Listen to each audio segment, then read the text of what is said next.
SuperTalk Mississippi media production. You're listening to Sports Talk Mississippi On Demand, presented by Pearl River Resort. Escape to Choctaw, Mississippi and enjoy world-class gaming, the Dancing Rabbit Golf Club, and Geyser Falls Water Park. Escape to Pearl River Resort. Show was previously recorded. Sports Talk Mississippi is on the air. Sports Talk Mississippi is powered by C Spire. Power your home or business with C Spire Fiber. To learn more, visit supertalk.fm/C Spire. C Spire Fiber powers Super Talk Mississippi.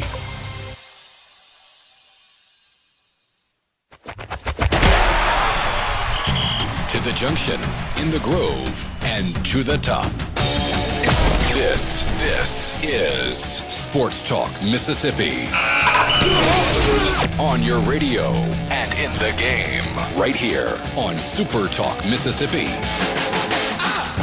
So, a lot of football stuff after Aaron Fitz. We'll get to Aaron Fitz here in about 13 minutes. And then. And you said, I have not seen it yet. Don't look. I'm going to try to avoid it.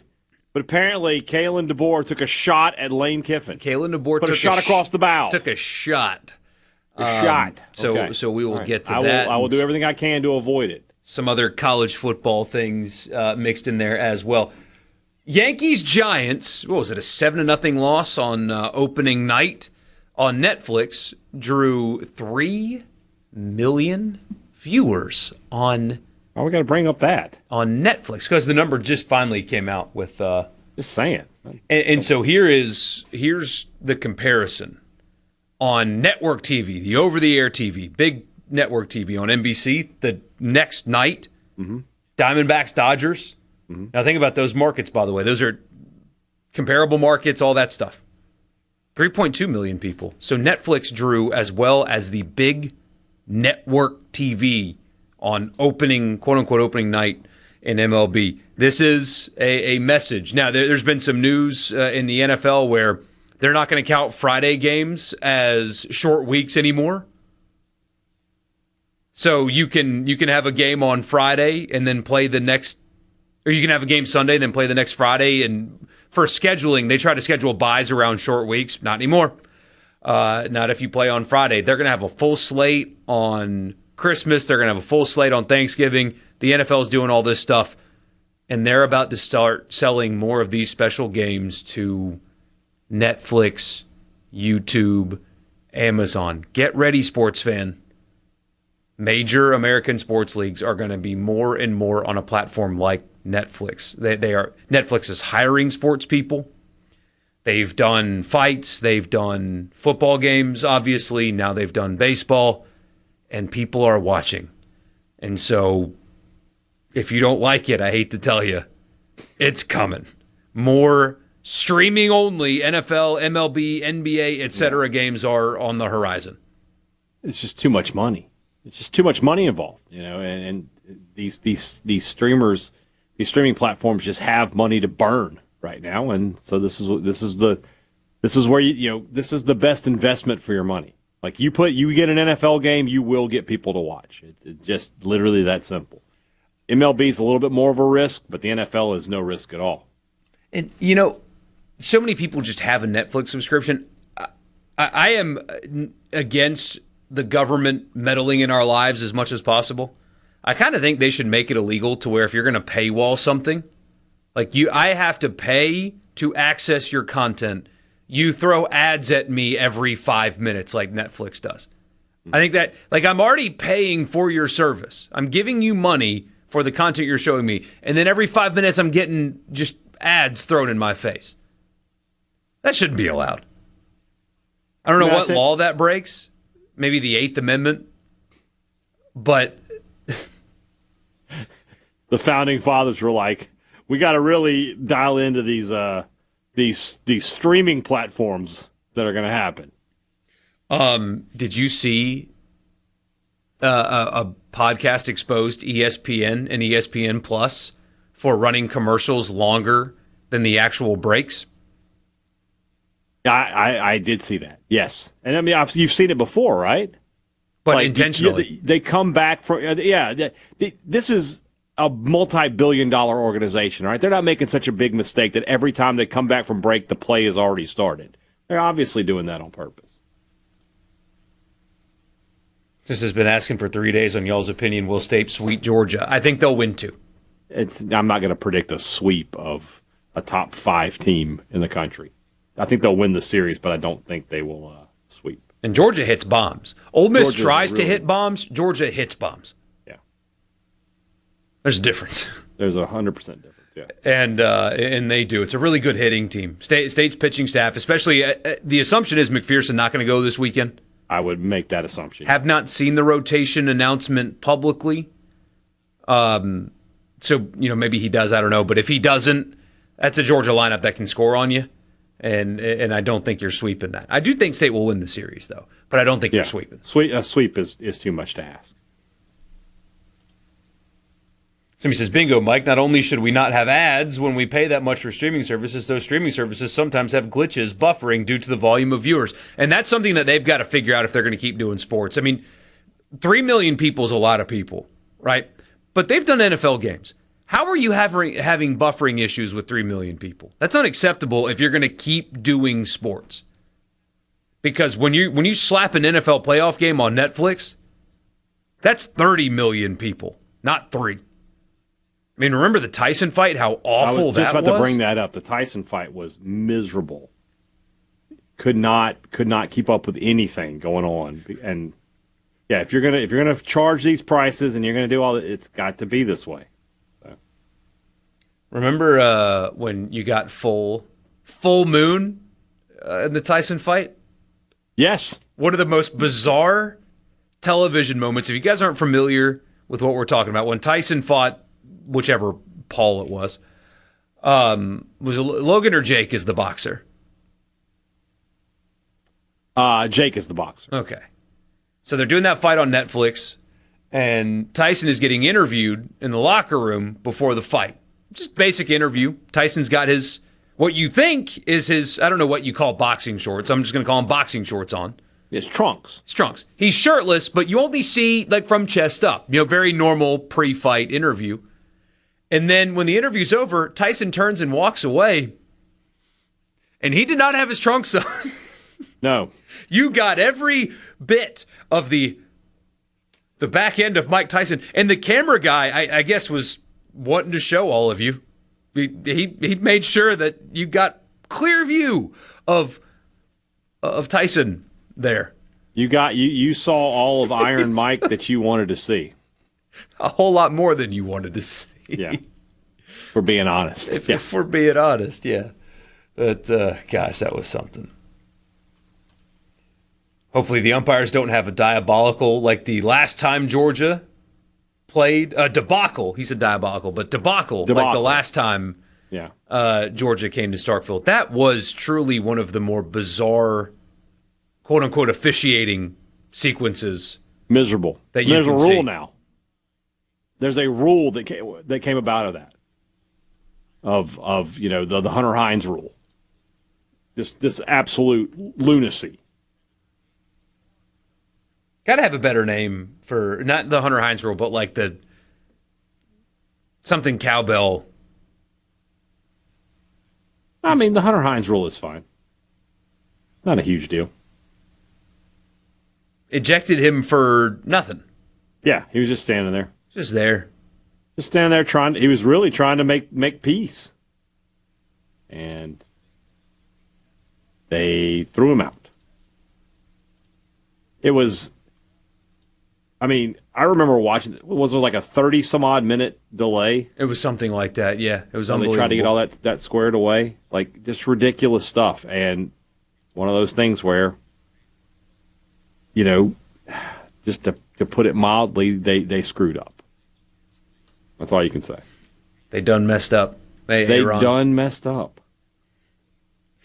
We'll talk to Aaron Fitt here in a little bit. Get his thoughts on regional projections. This series upcoming this weekend in Athens, not in Athens, in Starkville and in Gainesville. And maybe look around the SEC as well with Aaron Fitt of D1 Baseball. I told Kendall, by the way, that he was joining us, and Kendall said that you have to give him a hard time because we went with Aaron first. and that's not acceptable. We should go with Kendall first and not Aaron, and we got to go with Aaron first. Well, what you need to tell him is the way that Kendall hates our teams, we hate Kendall. It's only fair. Only fair. We're going to return the hate. Yeah, so we'll that's fine. I'll give Aaron a hard time. It's no big deal to me. We'll do that when we come back. We'll go to the Farm Bureau guest line. We'll talk to Aaron Fitt of D1 Baseball about Mississippi State, Ole Miss, Southern Mississippi, and, of course, their regional projections that they just put out today. Back in just a minute, Sports Talk Mississippi with you here on a Wednesday.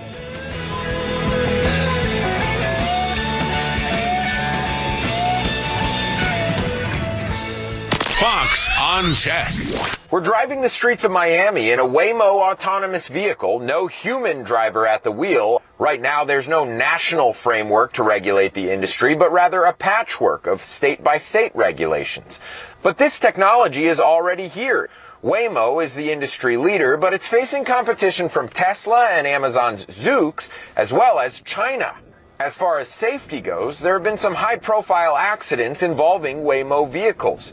Here in Miami, a video went viral when one of these vehicles stopped in the middle of the road and caused traffic to back up. Here's Miami-Dade County Commissioner Roberto Gonzalez. I think that the car was trying to be safe, but it malfunctioned. These small glitches, if they can take care of these glitches, they should take care of these glitches before they come into the Miami market. Gonzalez says Waymo called him right after the incident and addressed his concerns. In Miami, Florida, with Fox on Tech, Grady Trimble, Fox Business. TrustCare's a proud sponsor. Show was previously recorded. This segment of Sports Talk Mississippi is brought to you by Covington County Hospital in Collins, where your health matters. This is a place for crazy people. If it's sports in Mississippi, you'll hear about it here. Sports Talk Mississippi on SuperTalk Mississippi.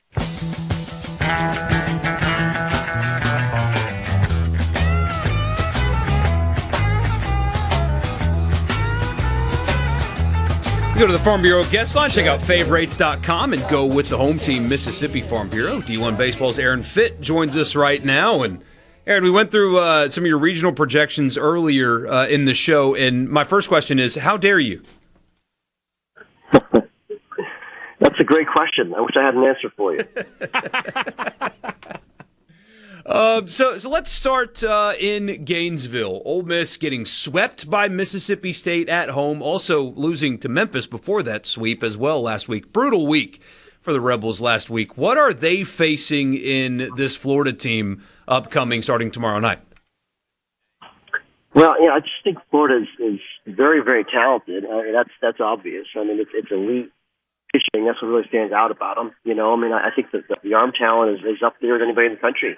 I mean, right there with Texas, and I put Mississippi State in that category as well. But, I mean, you're looking at, Liam Peterson has got as good a four-pitch stuff as you'll find in the country. I mean, it's, the command isn't always awesome, but when he's dialed, I mean, it's top of the draft kind of stuff.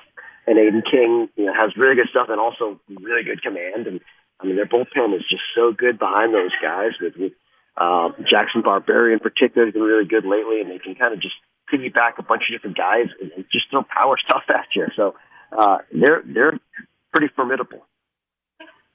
In Starkville, top 5 series between the Bulldogs of Mississippi State and the Bulldogs of Georgia. I just on paper, I think we're going to see some runs this weekend, but I feel like State's pitching gives them an advantage. Yeah. They have had a better pitching staff this year than Georgia has. What do you think about this series, and does the winner of this series maybe have an inside track to getting the SEC championship?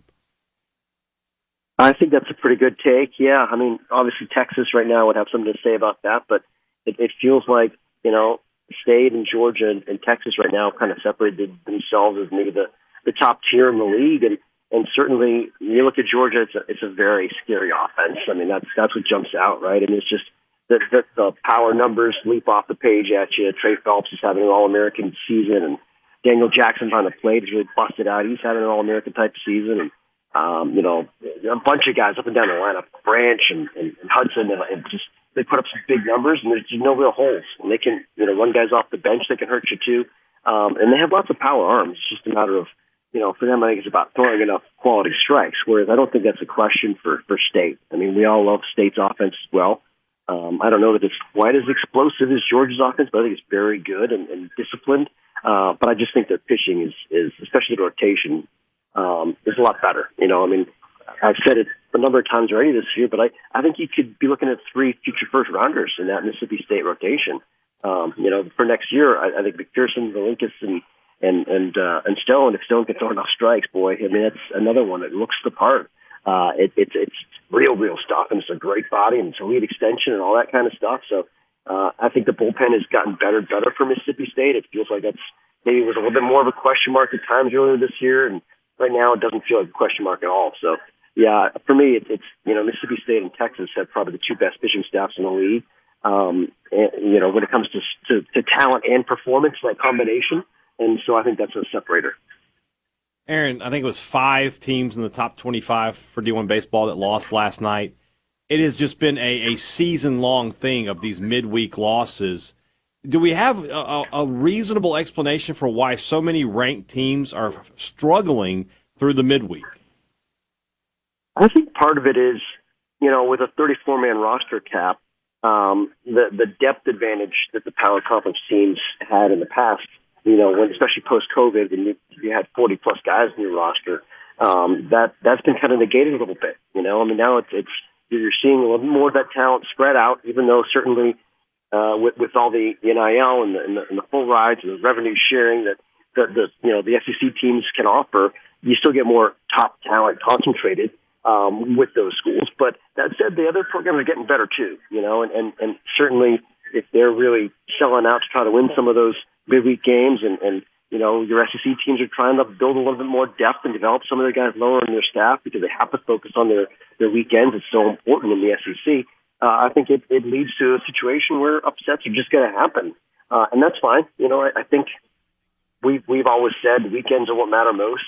And I think that the committee also views it that way. I mean, not that those midweek losses don't matter, but the weekends matter more. They just do. And so I think you take your lumps occasionally on a midweek loss, and you move on. I think that's fine. In your regional projections, you had Southern Miss an 8 seed, RPI sitting at 16. Got off to a really strong start to the season, scheduled really tough, won 3 midweek games against SEC teams. But then they lost their opening series in Sun Belt play. They don't have a sweep yet, lost their second kind of weird/bad midweek game. Are they teetering on the edge of not being a host? What do they have to do to maintain that status and be a host come season's end? Yeah, it does feel like they're teetering is a pretty good word for it. They're just kind of, the last 3 weeks it has not been nearly as dominant or clean. You know, I mean, especially kind of started with that series loss they had at Arkansas State, and you give them a little bit of a pass on that. And since then they kind of grinded out series wins against Troy and App State, both at home. You know, both teams that, I mean, Troy's talented, but not having a good year. Those are series that you would have expected a top 10 team to handle a little bit more easily than Southern Miss did. And then you throw in that midweek loss to Southeastern. It just feels like right now they're going through one of those patches where you're just kind of fighting it a little bit, right? And to their credit, you know, when you go through one of these kind of patches and you're still mostly taking care of business, you're still winning 2 out of 3 the last couple of weeks. You know, you're kind of hanging in there. But it's baseball, and it's never going to be smooth sailing for 16 straight weeks. That's just not how the sport works. And so, you know, I think part of it is they need to figure out starting pitching a little bit, and you know, moving Colby Allen into the bullpen again, I think made a lot of sense. But right now, it feels like that's the piece that, you know, if you had to poke a hole in their roster, that's it. Because we like their lineup, and we certainly love their bullpen, but it feels like their starting pitching is a bit vulnerable. Arkansas is a team that, you know, has been ranked in the top 5 at times this year, but they've now lost 4 in a row. I thought the sweep this past weekend by Florida was maybe the most surprising result of the weekend. Then they have that crazy game last night with what appears to be a really good Missouri State team. Are the Hogs going to figure it out at some point? I feel like we've asked that question about 2 or 3 different SEC teams, but it's Arkansas's team to be in that spotlight. Yeah, it does feel like it's been kind of a weird season for them. I mean, they were in the top, 5 to 7 of our rankings all the way through the season until this past week, and now they've lost 4 in a row, and they've kind of plummeted down the rankings a little bit after getting swept at home by Florida. But for us, that was a little bit of a course correction, because it just kind of felt like they were in that grinded out mode for a while, where it felt like maybe the results were good enough, but they didn't look always great doing it, if that makes sense. And, I mean, I think winning 2 out of 3 Mississippi State was pretty loud. Now, granted, one of those games was a total coin toss, and that series was at home, and you would expect a good team to win 2 out of 3 at home most of the time. But still, that was a high-end series win for them. The rest of the resume is just okay. I mean, it's not a lot of high-end wins in there. Just like they had enough talent to get by, but their offense has regressed a little bit this year. I mean, last year, they really kind of emerged as an elite offensive club. This year has not been the case. They're a lot more vulnerable. There's less firepower. I think they're still trying to figure out the right combinations, and they're still waiting for a couple of their star players, like Kuya Loy in particular, and even Ryder Helfrich. He's had a pretty good year, but I think there's more in the tank there, and I think they need more from Damian Ruiz and Mike Anu. They're big ticket transfer guys. They've been pretty good, but I think there's more potential there. So I think that offense has another gear that just hasn't found yet, and meanwhile, they got arms. They always give arms. Arts Arkansas. They're gonna throw a lot of power arms at you. It just feels like right now they're just in one of those same kind of modes where they're just fighting a little bit. And, there'll be ups and downs, but ultimately I still think it's a regional host kind of a team. About 90 seconds left, Aaron, real quick. Speaking of Arkansas, they go to Auburn this week. That's another team that, they were ranked 4th just a couple weeks ago. Then they dropped 2 of 3 to Texas. They get swept by Alabama. They got run-ruled last night by Georgia Tech. These are good teams they're playing, but Auburn has not looked the part since they got that high ranking. You're right, they haven't. And I was there the last 2 games of the Texas series after they won the emotional one, the series opener. And then they kind of, they just, I think losing the next 2 days really took a little bit of the wind out of their sails. Then you go to a rival on the road and you get swept, and boy, now it just feels like they're reeling, right? I always felt like they were maybe a little bit over their skis as a top 5 team. To me, they never quite felt like a top 5 team. I think they're a good team. I think it's a regional host type team like Arkansas, but not necessarily for me one of the leading contenders to win it all, which is where they were ranked last week. I think we had a little bit of a course correction for them as well. Aaron Kendall told us to give you a hard time because you got to be on with us first this week, and he'll be on tomorrow. But we'll just tell him that we did that because we love having you on. We appreciate you, Aaron. All right, guys. Always a pleasure.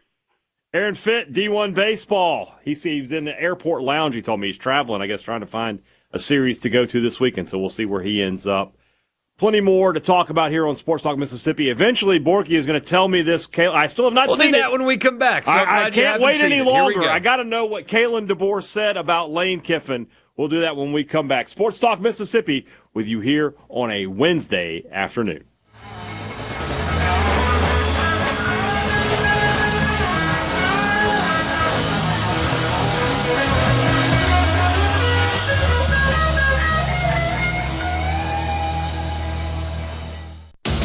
Hello. This show was previously recorded.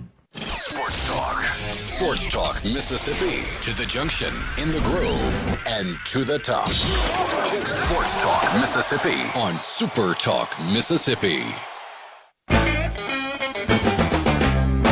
Call up Trudy on the telephone. Send her a letter in the mail.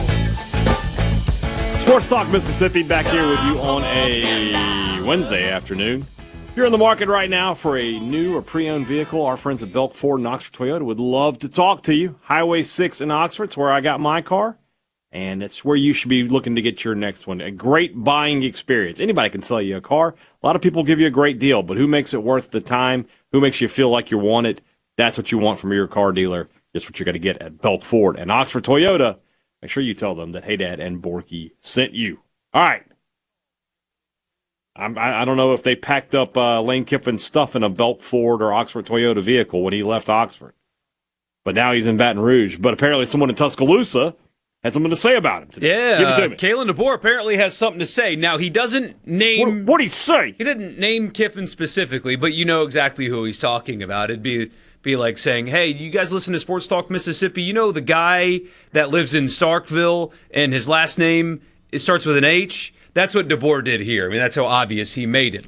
As part of a long conversation that he had with Chris Lowe, he was asked about Michigan, and obviously Michigan wanted to hire Kalen DeBoer. They ended up with Kyle Whittingham. They wanted DeBoer. That did not happen. He confirmed to Chris Lowe that Michigan wanted to hire him. He said, quote, I would have had to have been living under a rock to not know. I'm not naive. I never talked to anyone, not one time. I just don't know how you could live with yourself and look into your players' eyes if you're looking at other opportunities in the midst of the season and getting ready for a playoff game and hopefully making a run at a national championship. End quote. Well, that could have been about anybody. What's his beef with Kiffin, though? Or is it just like, hey, that guy really handled that like a piece of you know what? Yeah. And yeah, it could be just as simple as I don't like the guy. I don't like how he handled that. And But these meetings that they're going to have in Destin are going to be a little awkward, man. I mean, you've got Pete and Lane, Lane and DeBoer now apparently. Lane and Levy don't like each other. Lane, I mean, especially. Yeah. So I don't know. But here's the thing that's funny, right? I mean, obviously, the way he left is going to be unless you're a CAA client, which Jimmy Sexton's going to lock you down and have you running PR for him on the set of College Game Day. But everybody else universally thought that he handled that in a crappy way. Here's my thing, though. Don't you want to have your house in order a little bit, Caitlin, before you fire shots at somebody else? I mean, don't you win something of value at Alabama before you start looking down at somebody else? At the same time, he is talking about taking other jobs. He's not talking about winning and losing. He's talking about the way you treat your players, and that's the case. I don't have a huge issue with that. Somebody, this is Marty, the LSU fan. DeBoer is a hypocrite. Wasn't he doing the same thing at Washington?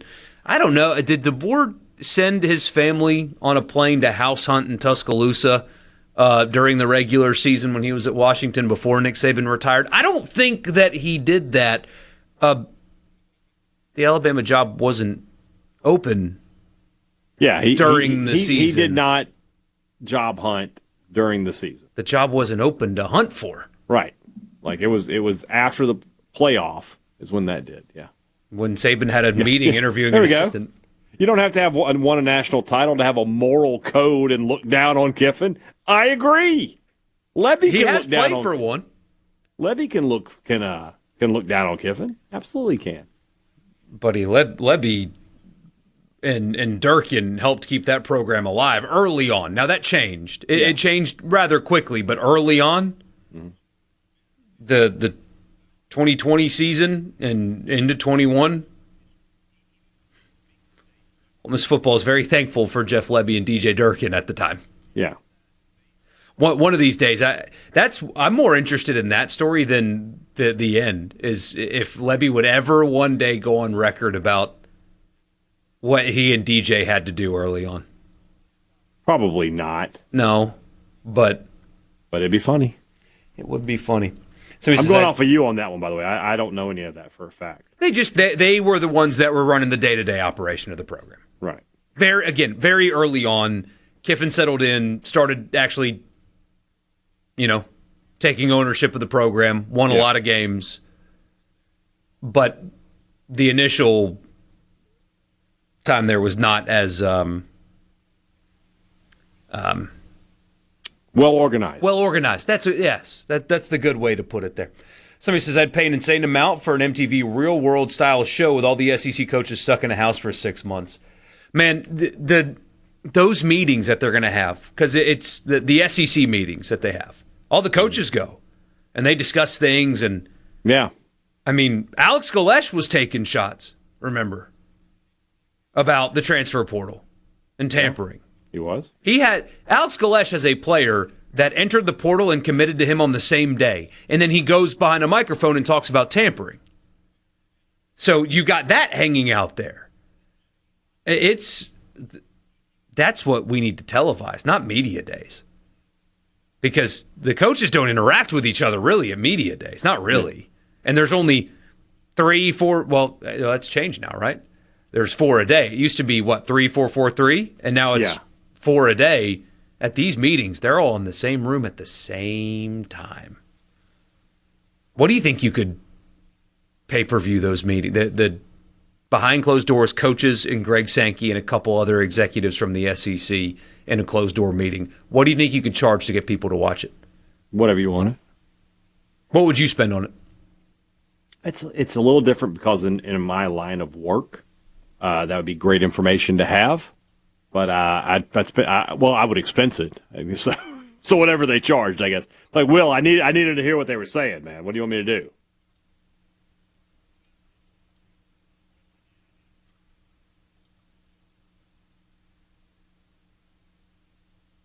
Did you lose it there? You all right? No, I'm just reading through some of the text here.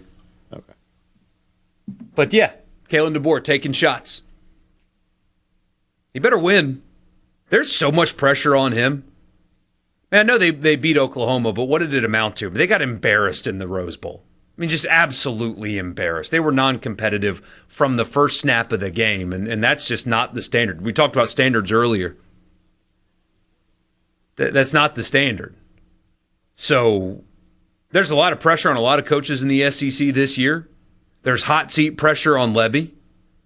There's just like prove that you were the right guy pressure on Pete Golding.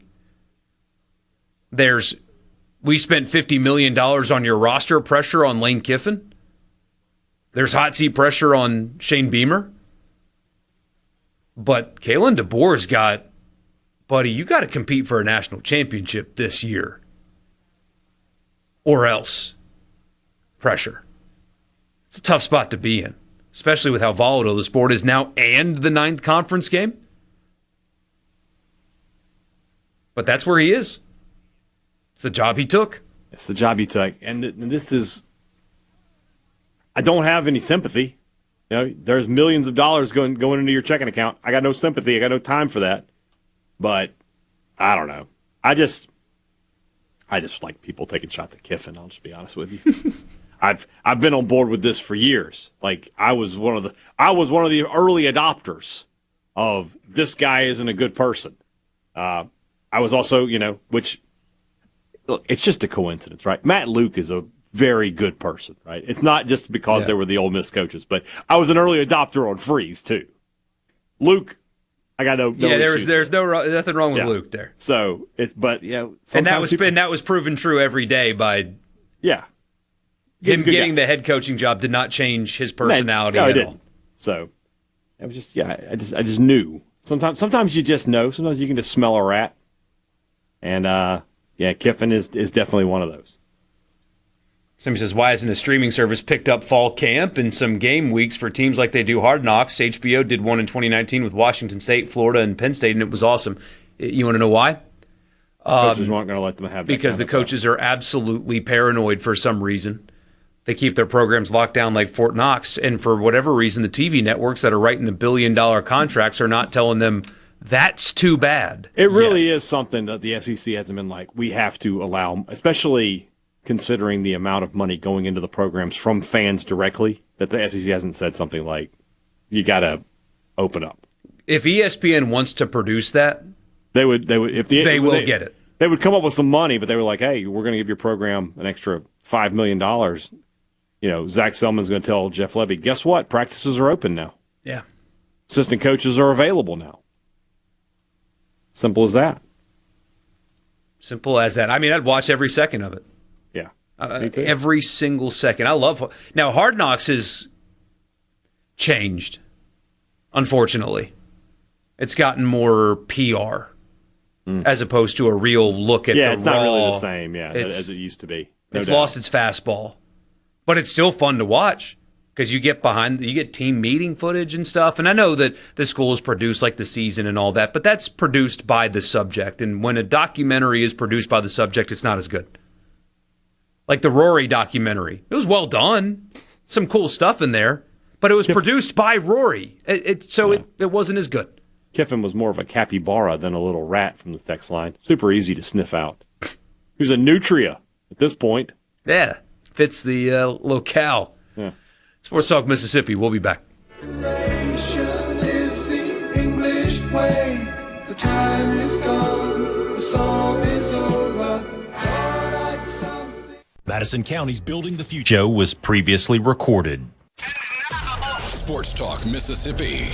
Sports. On your radio and in the game. Super Talk Mississippi.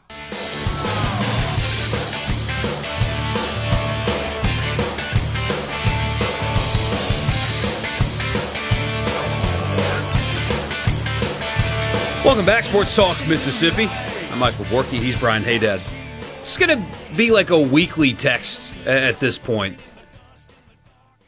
Why should you be loyal to your players when they can transfer every year? Somebody says on the text line.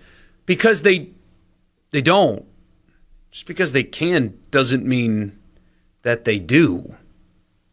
As we say all the time, Mississippi State's best players that had eligibility stayed after a bad season. Riled up again. Huh? You're going to get that guy riled up again. Apparently so, but Isaac Smith could have gone a lot of places, probably for more money, chose to stay. Kelly Jones could have gone a lot of places for more money, but he didn't. Fluff Bothwell could have gone a lot of places for more money. He didn't. Quarterbacks, wide receivers, etc. Same thing at Ole Miss. The players that stayed felt like Pete Golding. That part of the reason why they stayed, of course, yes, the money's got to be right too. I mean, Kejuan Lacey didn't stay for free. But we had an interview with Bryson Sanders, an offensive lineman, on this show. And when asked about Pete Golding, did you hear what he had to say? You may not have. You may have missed it, but just because the players can leave doesn't mean they don't. And clearly, players on both rosters, yes, they're getting paid too, but could have taken opportunities elsewhere and chose not to. That's why you show loyalty to your players, because they reward you with it in return. Suntarian Perkins could have gone anywhere in the country if he wanted to. But listen to him. He'll have a media op during spring practice. We'll play it for you if you want. When he gets asked about Pete Golding, listen to what he has to say. Will Eccles, when he is asked about Pete Golding, listen to what he has to say. Yeah, like this. Not great logic. Why be faithful to your spouse when they could cheat? I mean, you recruit those kids. You have a relationship with them. You should. I mean, you don't have to necessarily be loyal to them. You can take other jobs. It's about being honest with them. Yeah. Maybe that's how we're looking at this the wrong way. It's not about being loyal. It's about, can you be honest with them? Yeah. And they've done that clearly. Again, not to gas up Mississippi State, but the State fans that think I hate them, here's gassing you up. He does. I don't, by the way. Absolutely. He texts me every day. But clearly, after the season that they had, other places would have seen a mass exodus of the best players. Something Jeff Lebby is selling is the right thing. Yes, there's got to be improvement in in-game coaching. I mean, the Texas game, for example, my goodness, there's no excuse to lose that game, and they did. So he's got to work on that kind of stuff. But if you're looking for signs of life, reasons for optimism, other teams win 7 games in 2 years, and the best players are out. Mm-hmm. But not in your program. That means something. And it's the same conversation about Pete Golding. Lane took 4 players with him to LSU. 2 of them started. That's it. Matt Campbell took his entire roster to Penn State with him.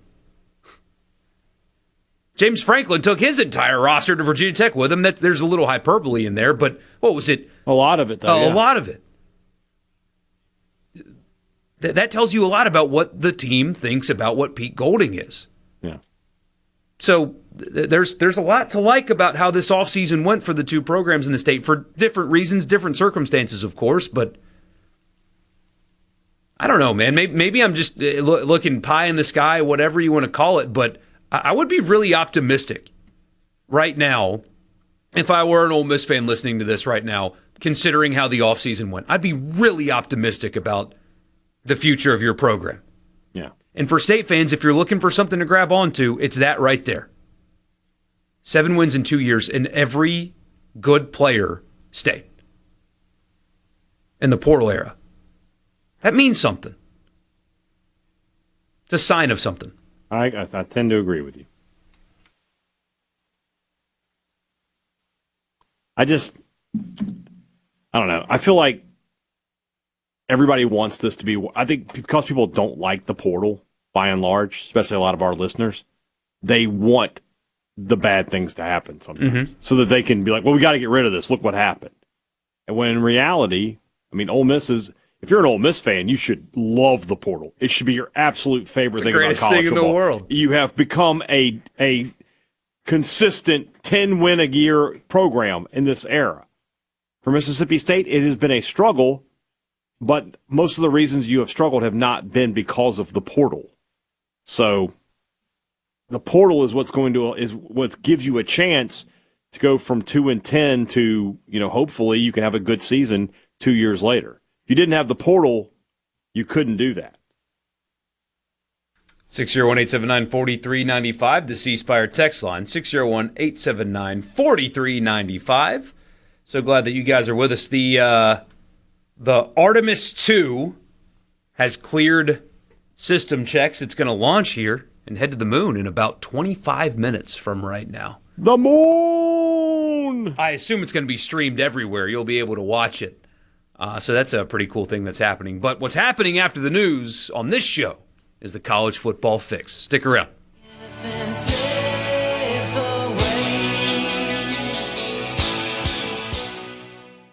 The show was previously recorded. Sports Talk Mississippi. Sports Talk Mississippi. You know I love sports. On Super Talk Mississippi.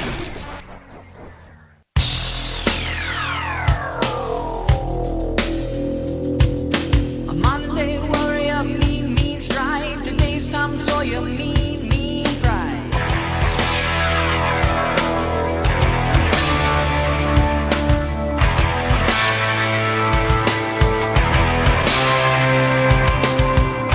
They're touring again.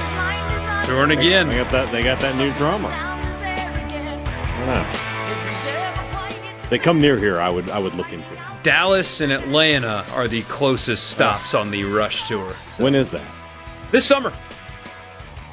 I'm supposed to go to Dallas, but I think that's in the fall. So, I don't know. What are you doing in Dallas? That's why we're thinking about doing our family vacation. Oh, nice. Oh, yeah. Have a I told him I wanted to go somewhere where I could eat $100 worth of barbecue without blinking an eye. And I was like, well, I guess we're going to Dallas. You should go to Austin and see the bats. I don't like rats, so I certainly wouldn't want to see rats with wings. I've been to Austin once anyway. So. Bats are cool, though. You go to that bridge, and every night the hundreds of thousands of them fly out from under the bridge and go eat bugs, and they come back. I'm sure they're fantastic, yeah. The only bat I'm interested in is Batman, and I don't think he's a real person. So, I mean, he might be. You never know. Wow. You know what is real? What is real? The college football fix. The College Football Fix is driven by your Mississippi Ford dealers. That's why you'll find the best-selling truck in America, the Ford F-150.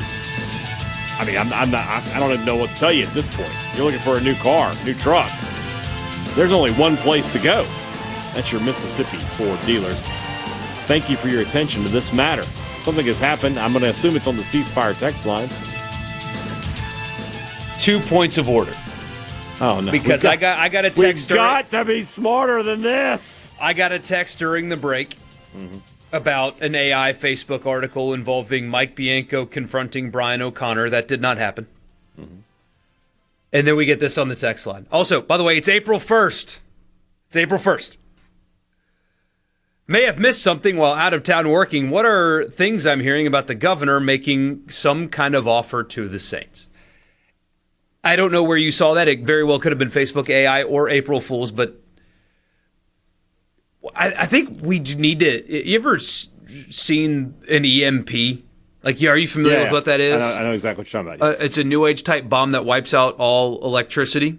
Very scary thing. There's a book about it, and if that ever happens, look out. But we need to invent one for social media. Yeah, I think. agree. Yeah, and just blow it up. Where we only lose social media, like everything else are. Yeah, we got. It's got to be like a smart bomb. Yeah, and just get rid of social media and start over again, because the amount of AI fake stuff that gets put out there, especially is today, so bad. Especially today, but it's every day. It's so bad, and it gets so many people, and it looks real. Why haven't they figured that out yet? Like how to stop that? That part I don't understand. Like, how has Facebook not been able to put an end to an AI-generated article farm? But no, the Saints are not. Tate Reeves is not pushing for the Saints to move to Mississippi. They never would. They're going to host the Super Bowl in 2031. The Bensons are New Orleans. They just put $500 million into the Superdome. That's. I'm pretty sure like the governor of the state of Louisiana could not buy the Saints. Aside from like he doesn't have the money, like I'm sure there would be some sort of. The governor of Louisiana, he's too wrapped up in Will Wade and Lane Kiffin. His money's going to college sports. Yeah. There you go. All right, what is the college football fix today? Okay. Something that I teased the other day. This story just makes me laugh from our friend at Foyaball. He got responses from about 40 of the college football programs when he put a Freedom of Information Act request into how much is your university private plane being used for football. Now, there is a caveat in this. Like, yeah, kind of, I'm not picking on Lane. It's just Lane didn't just fly in the Ole Miss plane. Right. So, and some schools have that set up where their coach will fly in a nice boosters plane and not the university plane. But this is, according to their budgets, how much the schools that responded anyway in a timely fashion allowed football, air quotes, football to fly private. You want to guess who's number one? We brought him up earlier. It's got to be Alabama. Kalen DeBoer. Alabama spent $1.23 million on football private flight travel in the year 2025. It's a lot. What is it like an hour? What does it cost per hour in a private plane? Isn't it like 10 grand or 5 grand? I like how you're asking me. Is Richard not here? I don't know. I mean, you've never Googled it or anything? No, I've never once thought that, hey, maybe I could get a private plane. What does a private flight cost per hour? I should have had this pulled up already. You should have been ready, yeah. What does a private equity firm do? Thanks, Google. Private flights cost per hour. Oh, wow. Between $1,500 and $18,000 per hour. Thank you, Google. That really helped a lot. But $1.3 million. Second place was, this might surprise you, Nebraska. Of the respondents anyway, but Nebraska. $1.13 million on private flight. You know what part of that probably is? If you're in Nebraska, to go recruit, you're not doing a lot of driving, right? There's not a lot of players in the 5-hour window of Nebraska. So they want to get to Florida, Texas, California. They got to fly. So that makes sense. There's very little driving to recruits as a coach at Nebraska. Yeah. Like Golding, Levy, Kiffin, they can get in the car and fill out their recruiting class. Yeah, there's a lot of Nebraska driving that cannot happens do that. here. Yeah. So Michigan, just over $1 million. Texas A&M, $925K. Texas, $817K. I mean, that's just to get around in Texas, you need a plane sometimes. Illinois, over $600,000, as was Kentucky and Minnesota. Mm-hmm.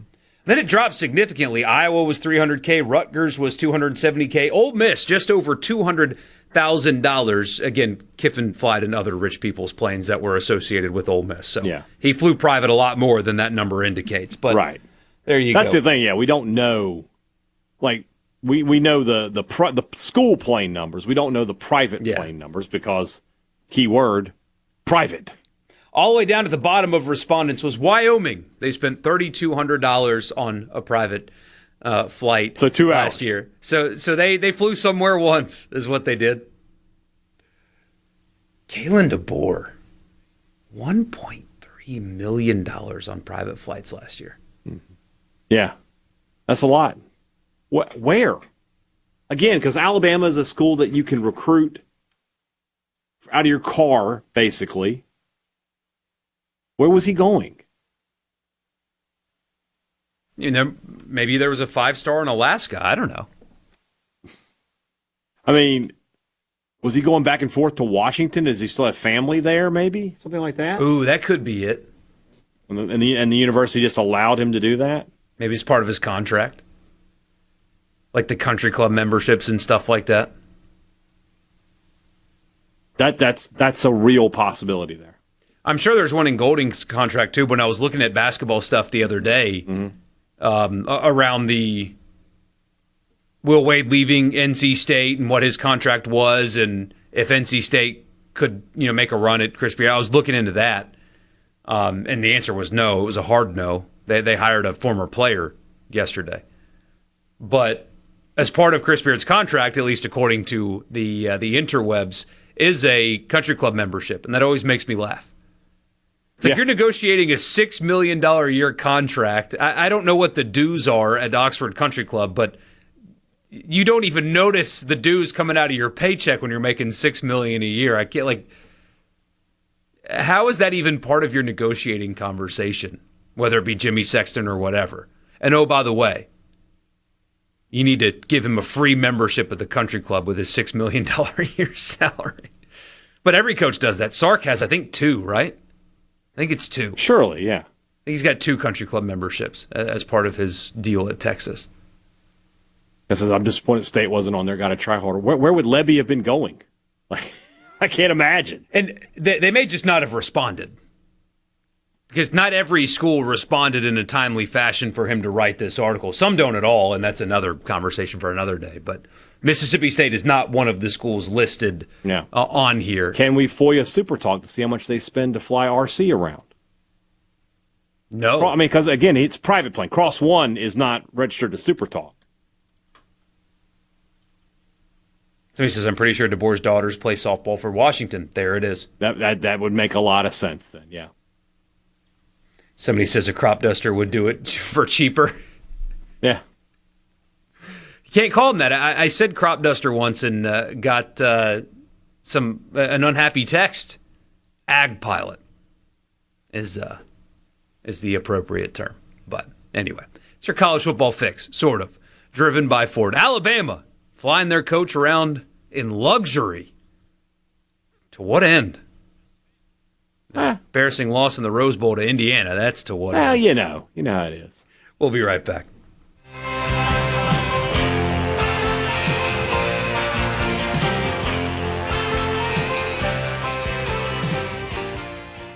I move mountains. This show was previously recorded.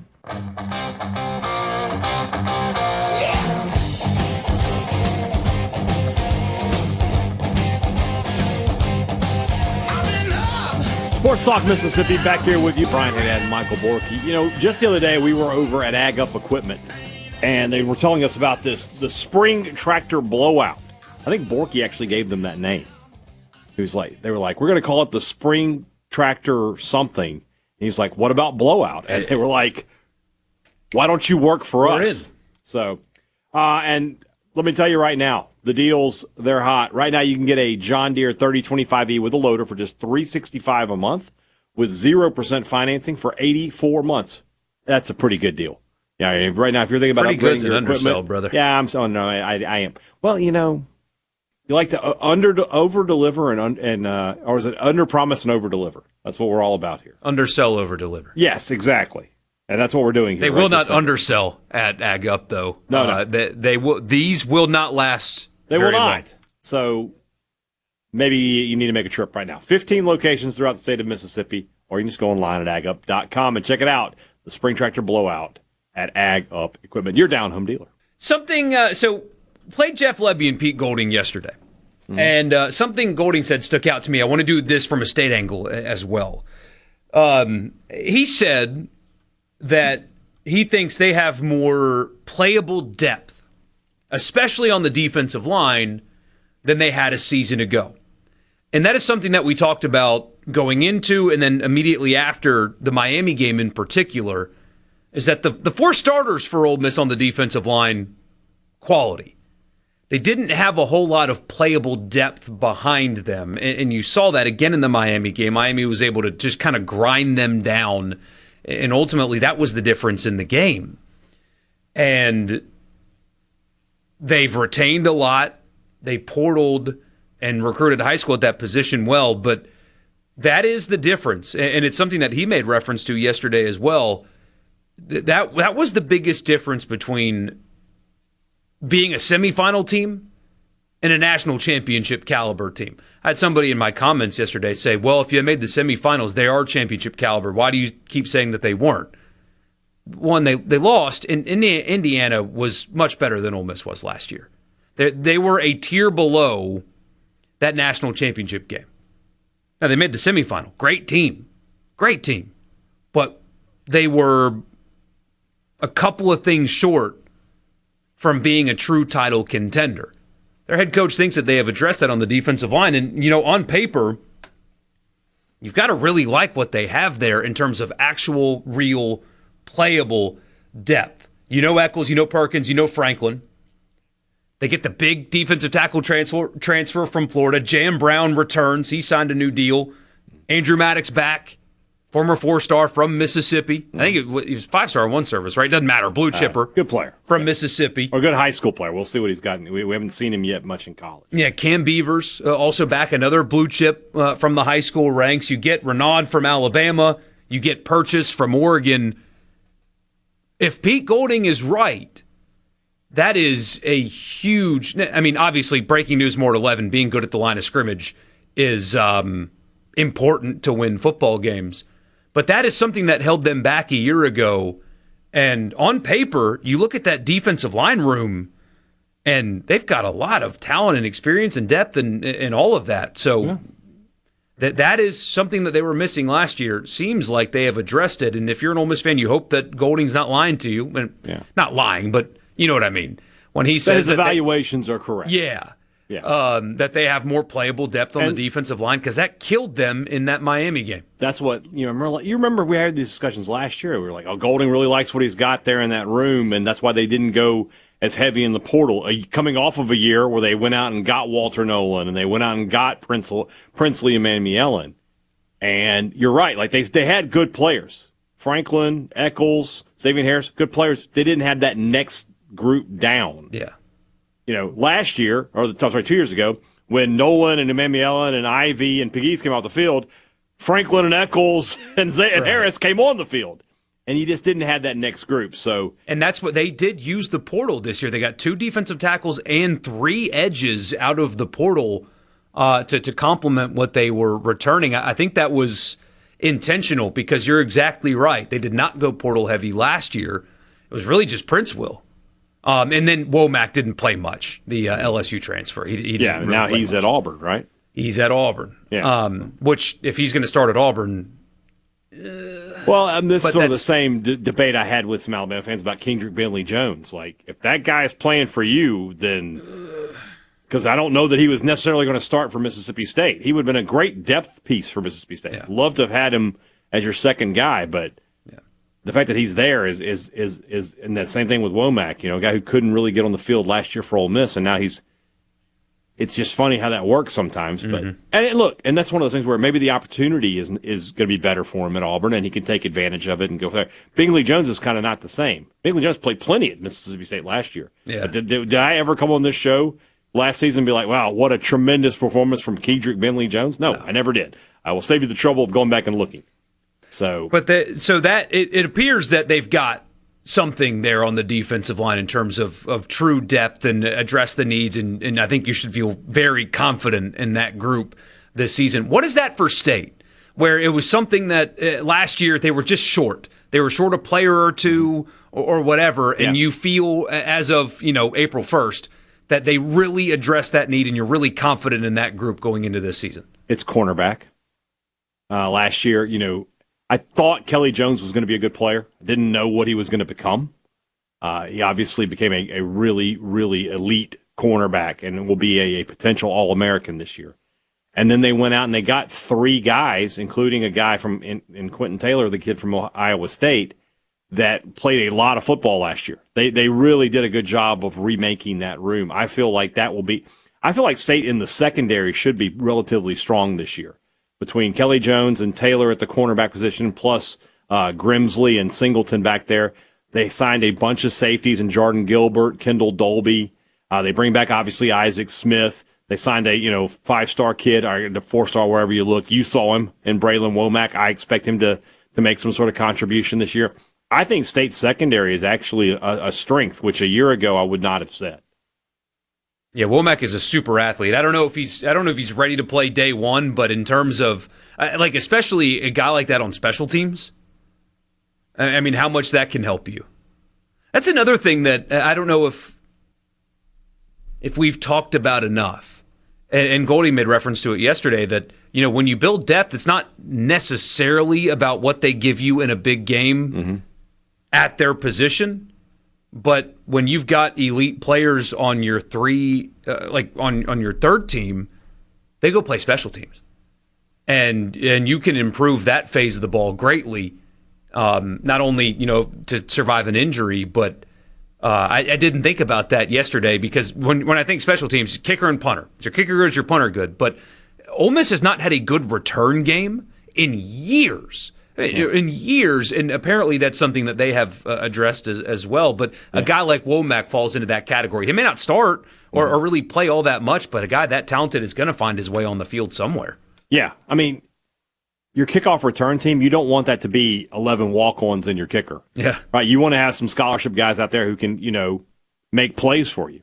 And for State, Womack is definitely a guy who I feel like is going to make some sort of contribution somewhere. He's just too good an athlete to not contribute as a freshman. You don't say, and I say this all the time, and it's if you are a highly recruited kid, if you're one of the top 50 players in the country, which Womack was, right, and you don't contribute early, especially at a school like Mississippi State, right? I understand if you're at Georgia or Alabama or Ohio State and you don't contribute right away.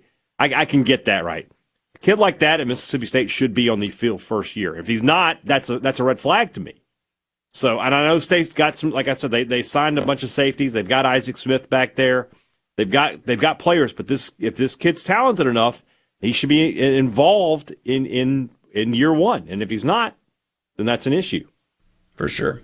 Somebody says, disagree about Indiana being much better than Ole Miss. Indiana beat Miami by 1 play, and Miami beat Ole Miss by 1 play, and Ole Miss should have gotten another play against Miami. I think really what I'm getting at is you saw the physical mismatch on the line of scrimmage between Ole Miss and Miami. Ole Miss could not stop the run, especially in that first half. I mean, Miami was just able to grind out possession after possession after possession. They frankly should have never really thrown the football. Sorry, I don't know how to say this without kind of sounding like a jerk, but Miami kind of allowed Ole Miss to be in that game more than they should have. Mm-hmm. They were physically, at least on the line of scrimmage, better than Ole Miss was. And also in that game, I mean, how many? I hate the term near interceptions. So I think if you're an old school sports fan in this state, you know why. But Chambliss nearly threw like 5 picks in that game, and Miami just didn't take advantage of them. So T minus 4 minutes and 27 seconds until this rocket launches. It's always so interesting to me. I'm not doing the conspiracy thing. These images don't look real, though. Yeah. This doesn't look like this is actually about to happen because you only see this stuff in movies, really. It's cool, though. It's extremely cool. Yeah. I wish I was there. Some kid, 11-year-old kid, dropped the F-bomb on CNN. CNN reporter asked him, why are you here? Why are you watching this? He goes, we're about to go to the moon. Yeah, the moon. There you go. 11-year-old kid live on CNN. Make his parents proud. There you go. We'll be right back in the Pearl River Resort studio.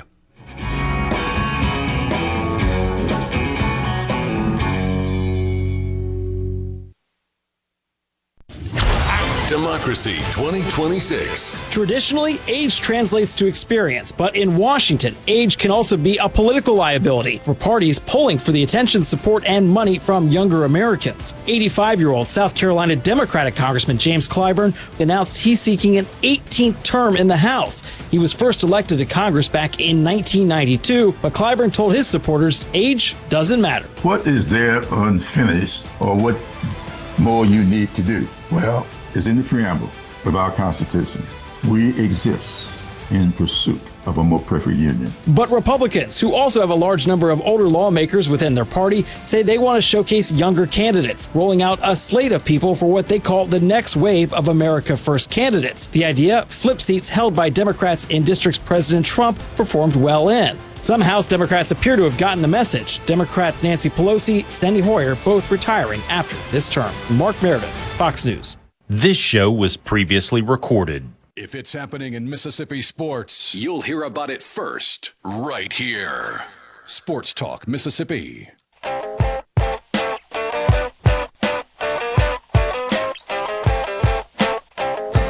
Sports Talk Mississippi. So glad that you guys are with us. I'm Michael Borky. He is Brian Haydad. You'll hear from Pete Golding coming up in a little bit. Again, he talked for 27 minutes. We cannot We'll finish this segment and I'll get out of here and life is good. We cannot play the entire thing for you. It's on the Ole Miss YouTube channel, though, if you want to watch the whole thing. He covered a lot. I don't know if what we'll play for you will cover his answer about Dabo and Luke Ferrelli, but that's an interesting one. I think that there is a comfort. Saying just pay the whole thing. I think there's a comfort with the situation there. Maybe I'm wrong, but that's what I read out of that. But also, Trinidad Chambliss talked to the media after practice. He was asked, what are the differences between your previous head coach and your new one? Here was his answer. Identity different under Golding than the previous coach? I would say, just the personalities are a little different than, our old coach and, Coach Golding. I'd say he's more of like a team guy. And we really value, his leadership, whatever he says. He's kind of show you fast as I could tell, or he's show you fast as I could tell you. He leads by his actions, and, we really appreciate that. So not much there. Now, as you can imagine, the folks down in Louisiana are losing their crap over that. They're punching air. Two things.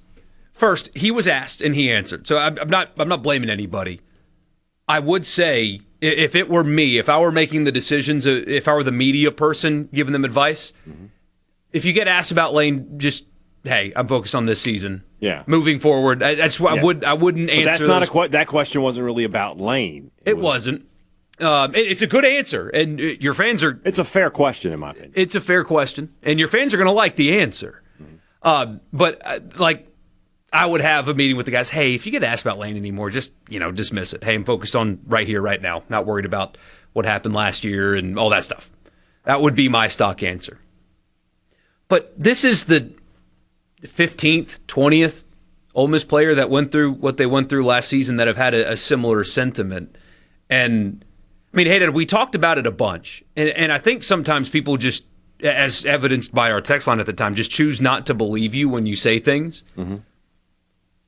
It is a miracle, in a way, that they beat South Carolina and Florida and Mississippi State with how truly checked out their head coach was.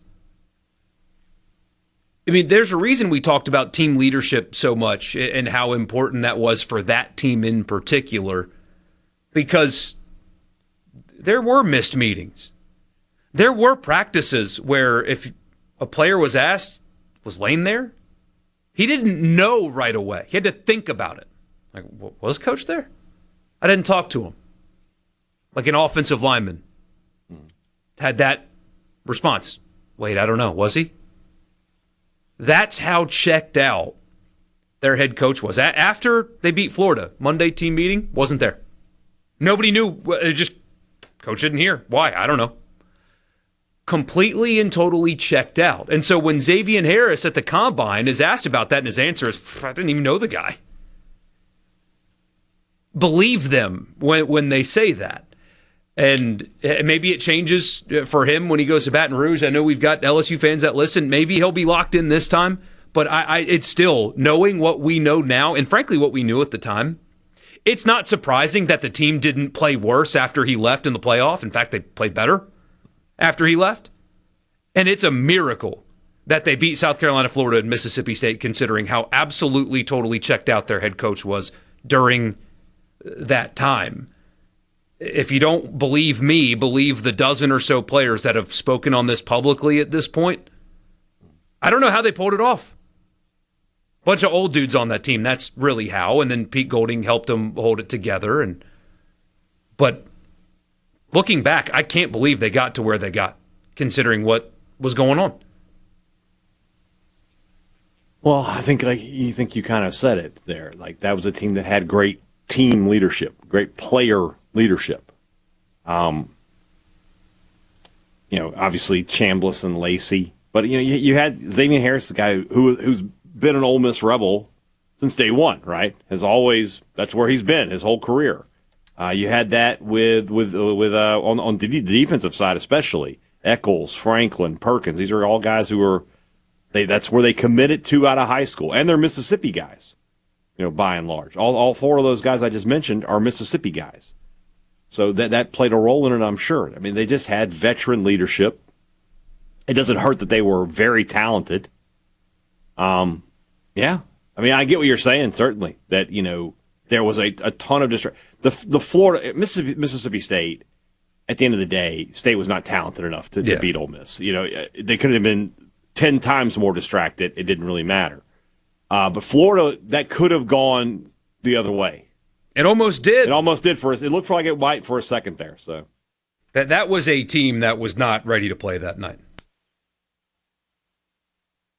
And they just overcame it because they were better and they had good quarterback play. Yeah, somebody says he seemed pretty checked in during the Egg Bowl. Yeah, when he was lying about a jersey getting stolen. Clip it! I'm clipping that. That's getting tweeted out tomorrow. No. By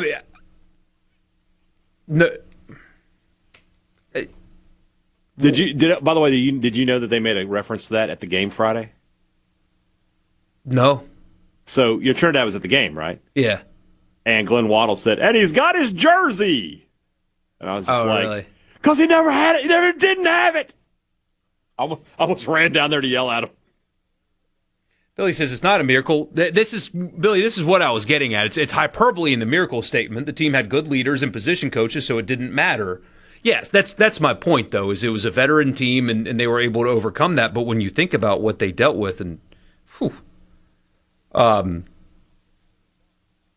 doesn't mean that they're going to win. It doesn't mean that because Pete Golding actually invests in them personally that they're going to win more or win the same. It doesn't mean that at all. And it doesn't mean LSU's not going to win. Mm. But it certainly is a great example of what we spent the fall talking about. It could have gone the other way. It could have easily gone the other way. Yeah. Like, I think Tulane, that was always going to be a win. Like, almost just so much better than them, so much more talented. Playing that game at home, no chance to lose it. But Georgia could have easily gone the other way, right? And it didn't. And so you have to give credit where it's due. They played good football for sure. Yeah. Somebody says he was so bad they would have paid $15 million to keep him. He wasn't bad. He was a great coach. At the end, he checked out. A not checked out Lane Kiffin wins a bunch of games. This is one of those two things can be true at the same time. Absolutely. And I say it all the time. If the guy would check in, if he would be normal, he'd be better than Saban. And when he was checked in, he was awesome at Ole Miss. Yeah. But once he decided he was out long before physically he actually left town. It's not hard to understand those two things being they're not mutually exclusive things. But interesting quote there. Sports Talk Mississippi. That's your college football fix, driven by Ford.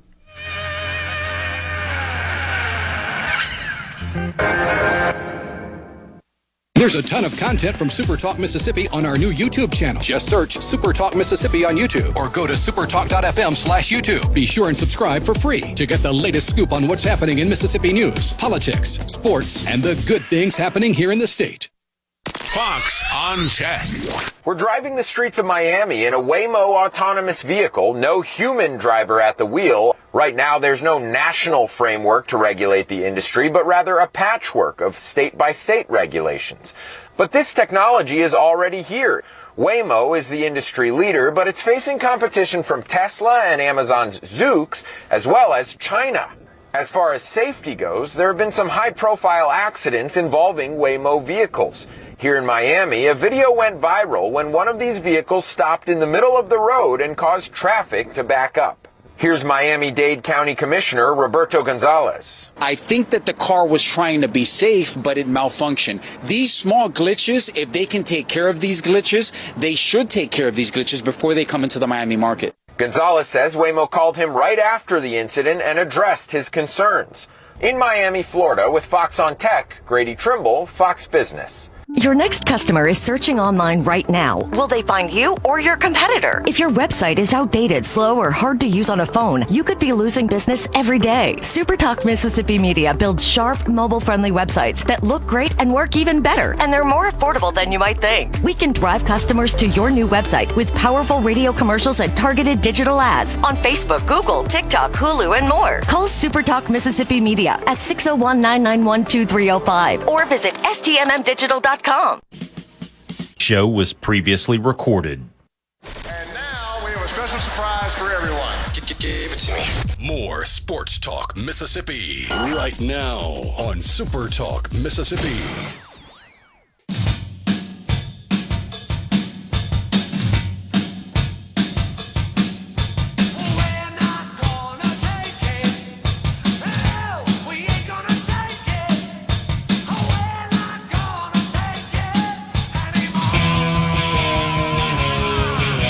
One thing that we'll need to talk about more throughout spring and summer, the quarterbacks in the state and having an offseason.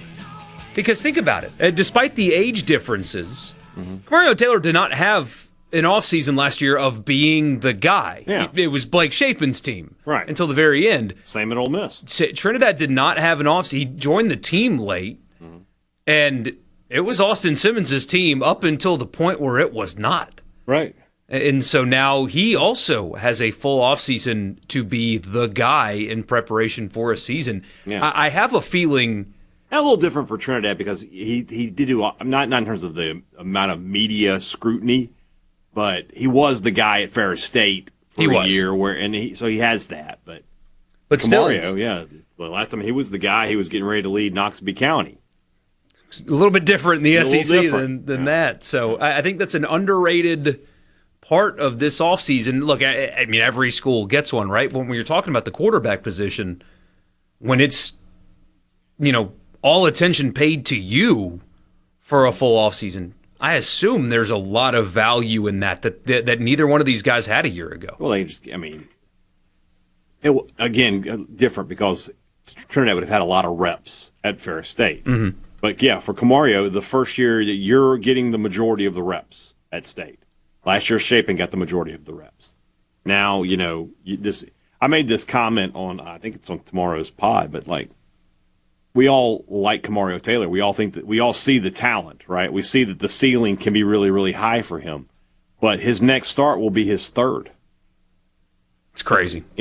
That's what you're talking about here. So his fourth start will be at Minnesota. Yeah.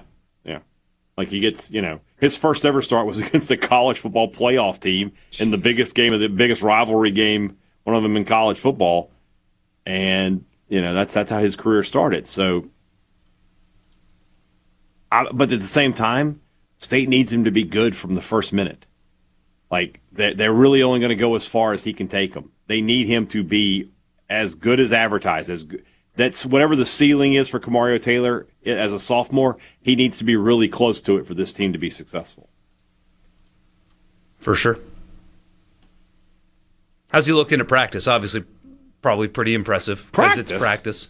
Practice? You're talking about practice, man. I haven't been to practice to tell you, so I'll talk to Levy on Friday. You're crazy. I would go to all not even just. I love watching them football. Stretch. I know. You're not watching football. You're watching them stretch. But with the music playing and pads popping and whistles blowing, I can't get enough of that. I'll let others handle that. It fuels me. Yeah, I'll be fine. I'll be fine. Now, if they do a scrimmage like that thing on the 11th, I'll go to that. I'll get up at 9:30 in the morning and go. But practice, yeah, you're not going to find me there. You're crazy. Well, I can't get enough of it. Well, even just the smell of the field. Just all of that. Can't get enough. I never could get enough of that. Interesting report here from Robbie Falk, who is at the game tonight. Ryan McPherson's arm brace is off. Because they amputated. No, I didn't say that. You said the arm was off. That's the arm brace. Arm brace. Oh. Brace. Oh, see, I thought you said the arm was off. No. That would have been. That would have been something there, yeah. So, I wouldn't expect him this week, but must mean that they feel pretty good about the way things are trending. Otherwise, they would try to keep as much support on that thing as possible. And especially after what happened this weekend, you just don't. There's no need to rush. You don't need to force him at all. So I need to check. I was, gosh. So Georgia State was up 9-6 going into the bottom of the 8th against Georgia. Georgia plated 8 runs. They now lead the Panthers 14-9 in the top of the 9th. It's a final, 14-9. So Georgia State scored 6 runs in the top of the 8th to take the lead, and they gave up 8 runs in the bottom. What's the opposite of a shutdown inning? I don't know. A free love ending? Whatever you want it, you got 8 runs. Goodness gracious! So Georgia escapes another what would have been a bad midweek loss for them, and they will get ready to head to Starkville on Thursday. Somebody says, yeah, there's nothing like the smell of nice green artificial plastic grass in the spring. You know they have State is a turf field. They don't have a natural grass practice field also? I have to think. I don't know if they do or not. There's no way it's exclusively turf. There's no way. Think about that. There's no way. That would be reckless, to be honest with you, because you got to play on. I mean, I guess you could just practice in the stadium, but your turf guys don't want that. Boy, if that is grass, State does have good looking grass. They do. I don't know. I just it's something I've never really noticed.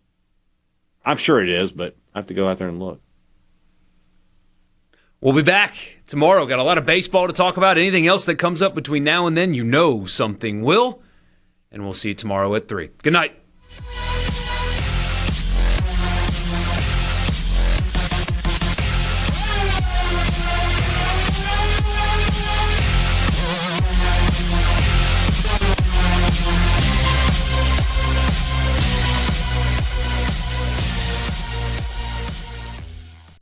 You have to enjoy it. Seat 7,000. Got berm areas on both sides are really nice as well. The Condren Family Ballpark replaced McKeithen Stadium in 2021, and it's on the southwest part of the university and features the 360-degree open concourse and seating, so you can watch a game wherever you are around the stadium. Adirondack chairs and Florida orange and blue or beyond the wall with chain link fence, which is kind of a neat touch too. They call that the Disney Grove, D-I-Z-N-E-Y Grove, behind that chain link fence. And, I did get the numbers for the two, and Brad, you were familiar with McKeithen Stadium, but Condren Ballpark, 330 down the left field line. McKeithen was 326, 380 in the gaps here. McKeithen was 365 in left center, 375 in right center. Both were 400 to straightaway. And then down the right field line, 330 here, it was 321 to McKeithen. But you look at that left center gap, that's a big drop there over at the other ballpark. Yeah, it was. And I think it just carried better there for some reason. And, this one plays a little bit more true than that one did. Of course, that was during the Gorilla Ball days, and they had some tremendous players back then come through here as well. But, this is They did exactly what they needed to do with the new ballpark, David. It's a natural surface except in the foul areas, and they say that it drains pretty fast, pretty quick, so we should be able to get underway if we do get a little rain falling here in a moment and get game 2 headed your way here in a minute. The Rebels are 21-10 now, 4-6 in the SEC after last night's 6-4 win. The Gators fall to 23-8, 6-4. Gators are ranked as high as 14th. This will be game number 2, and we'll play game number 3 tomorrow night at 6:30. This one may be later than that. 6 o'clock Central Time will be our air time for tomorrow night. As we kind of look at last night's game, Florida struck first with a run in the first inning. Kyle Jones got a base hit, stole second after a strikeout to Lawson. Surowitz got an RBI single, a little dump shot into right field, and just like that, Gators up 1-0. But the Rebels would answer in the third. Becerra and Furness both walked to open the third inning, and then Reuter got a double for an RBI, followed by a ground ball by Decker for an RBI, and then 2 hitters later, a single by Cannon Golden, his second of the game for an RBI, and the Rebels took the lead at 3-1. Then at the top of the 5th inning, Ole Miss able to get a 2-run home run out of Braden Randall over that right field fence, and that's when the wind was still blowing, like Brad explained. I mean, he hit that one through the wind, did a nice job, and he worked the count full. Decker had been hit by a pitch right before that, and so the Rebels went up at that point 5-1. The Gators got that back, though, as Ethan Serwitz hit a 2-run home run in the bottom of the 5th inning to make it 5-3. We got an insurance run in the 6th. Judd Udemark leadoff double, 1 hitter later. Furness swapped places with him at second with a double to drive in Udemark. We did not score the rest of the way. The Gators were able to get only 1 more run, a solo home run by Curlin in the 8th inning, and 6-4 was the final score. We saw Rabe, Calhoun, Waters, and Hooks all pitch. Calhoun got the win in relief, but Rabe was really good as a starter, his first SEC start, as he was able to strike out 6. And Hooks got the save. Liam Peterson, the outstanding pitcher for the Gators, we got to him again. It's amazing. The 3 times he's pitched against us, we have won the baseball game since Liam has been here at Florida, and he's tough to deal with. But Ole Miss ended up with 6 runs on 10 hits. The Gators 4 runs on 10 hits. Neither team made an error, and we had almost 6,000 fans watch. What was a heck of a baseball game. It was a terrific game 1 between Ole Miss and Florida, David, and total team win for Ole Miss. You mentioned the four arms we ran out there, all contributed.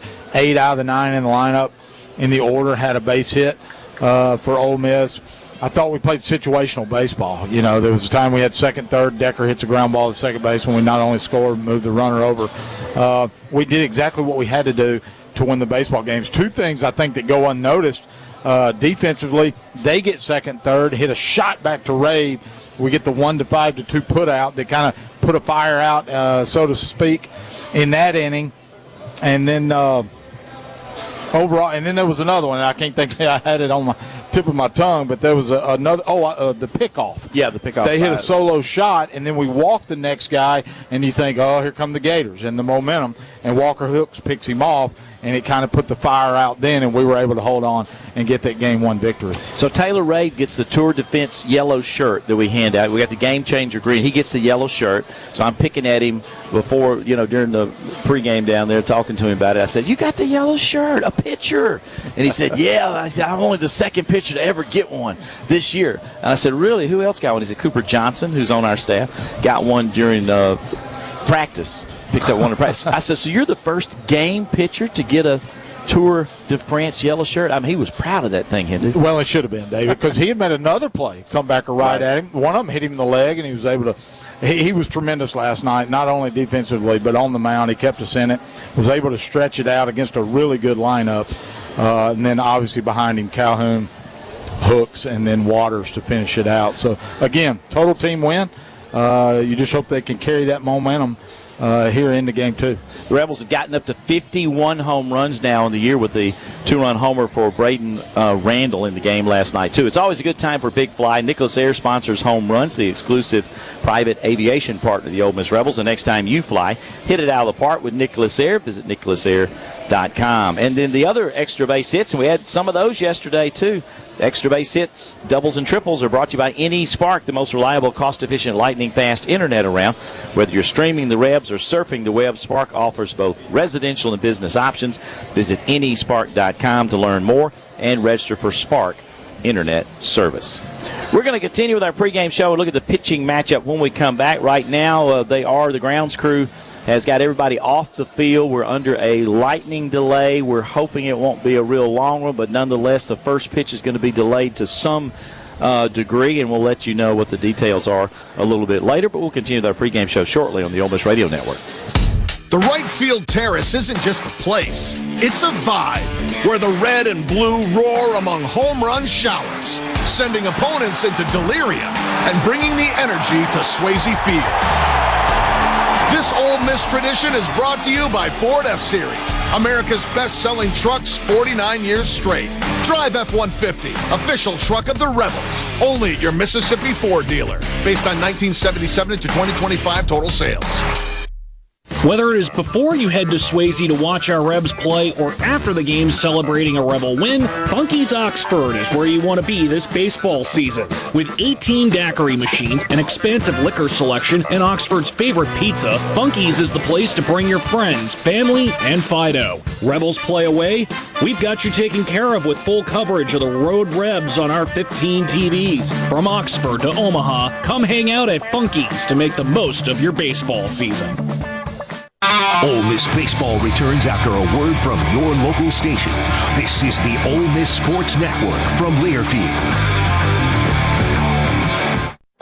You already know that Madison Cellars is Madison's favorite place to buy wine and spirits since 1988. On Highway 51 in the Madison Station Shopping Center, Madison Cellars has a hometown feel with a big city selection. Do you have a question about which wine to serve with a certain dish? Call 601-856-0931 and let their knowledgeable staff help you find the perfect match. Find out more at MadisonCellars.net or stop by today. Madison Cellars on Highway 51 in the Madison Station Shopping Center. When love requires a gift, nothing says it better than Albritton's. Since 1920, we've been part of your family. From weddings and anniversaries to holidays, we've been there for every special occasion. At Albritton's, we value your trust. Every gift, whether large or small, is a reflection of our commitment to quality and excellence. There's a reason we're still Mississippi's foremost diamond merchant. Let us show you why. Albritton's Jewelry, 4460 Old Canton Road in Jackson. Albritton's Jewelers. NHTSA and the Ad Council.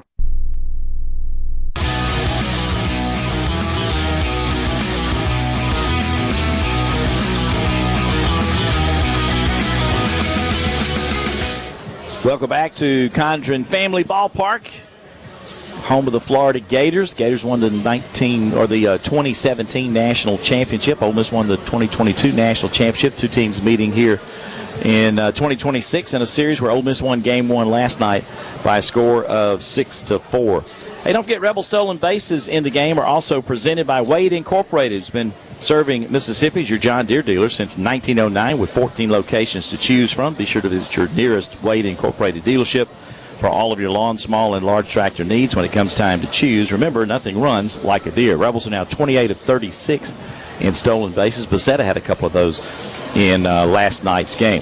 David Kellum with Brad Henderson here. We got Dave Pulaski with us this segment as well. We're going to look at the pitching matchup and then check out the rest of the SEC. We are under a little bit of a lightning delay, so we're going to have a later first pitch. We'll get the word a little bit later as well, as they will tell us here before too much longer, we hope. But Brad Henderson's pitching diagnosis is brought to you by St. Dominic Hospital.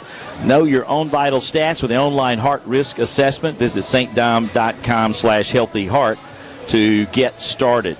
And for the Gators of Florida, Aiden King is going to pitch, the right-hander, and he is 6'2", a sophomore from Jacksonville, Florida, Bishop John Snyder High School. And so far this year, 3-2 with a 1.97 ERA in his career. He's 10-4 in 2 years with the Gators with a 2.39 ERA. He'll be making his 25th appearance, his 20th start.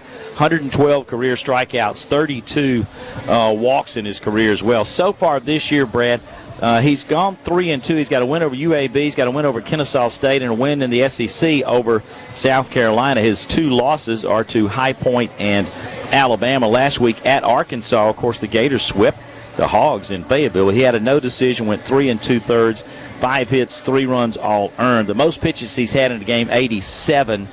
And that ERA, though, jumps out at you, doesn't it? 1.97. Yeah, he can really pitch, David. And he's got total command of 3 pitches. The fastball will be in the low 90s, may get to 94, 95. The slider will be in the low to mid 80s. Split finger, low to mid 80s as well. And 51 total strikeouts in his career. Hunter Elliott, as I mentioned, is looking for win number 20 tonight. He's 19-7 with a 3.20 ERA. And this will be his 47th appearance, his 38th start. 267 strikeouts for him. And the batting average against him in his career is only 199. So that's our pitching matchup. We got a good one here when we do get this one underway for Game 2. As we turn to the SEC, I'll give you some recaps from yesterday, then Dave's going to update you on what's going on today as we had 2 more series cranking up today. Road teams went 4-2 last night in the Southeastern Conference. The Auburn Tigers, though, were able to defend the home field in Auburn, Alabama. They beat Arkansas 10-2. The Tigers took care of business on the Plains using a 7-run fifth inning to overcome the Razorbacks. Andreas Alvarez got his first SEC start for Auburn and had a career-high 10 strikeout night and got his 5th win on the season. Eric Guevara got 3 hits, including a solo home run for Auburn as well. And they're playing game 2 today at South Carolina and Columbia. Boy, a shocker here. The Gamecocks not only beat Texas, not big surprise there, but they beat them 9-1. Put together a 5-run second inning that proved to be the undoing of the Longhorns. Patrick Evans had a 2-run triple in the frame. Evans also had a 2-run homer in the 6th to give him a career-high 4 RBIs. 3 South Carolina pitchers combined to strike out 12, allowing only 1 run. And middle reliever Zach Russell got the win to go 3-0 on the year.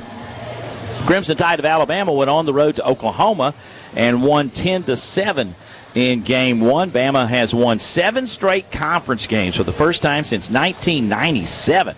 Tide put up an 8 spot in the second and held on the rest of the way. Bryce Fowler led the way for the Tide, finished 2 for 4 with 2 home runs and 4 ribbies. The Georgia Bulldogs on the road won at Mississippi State.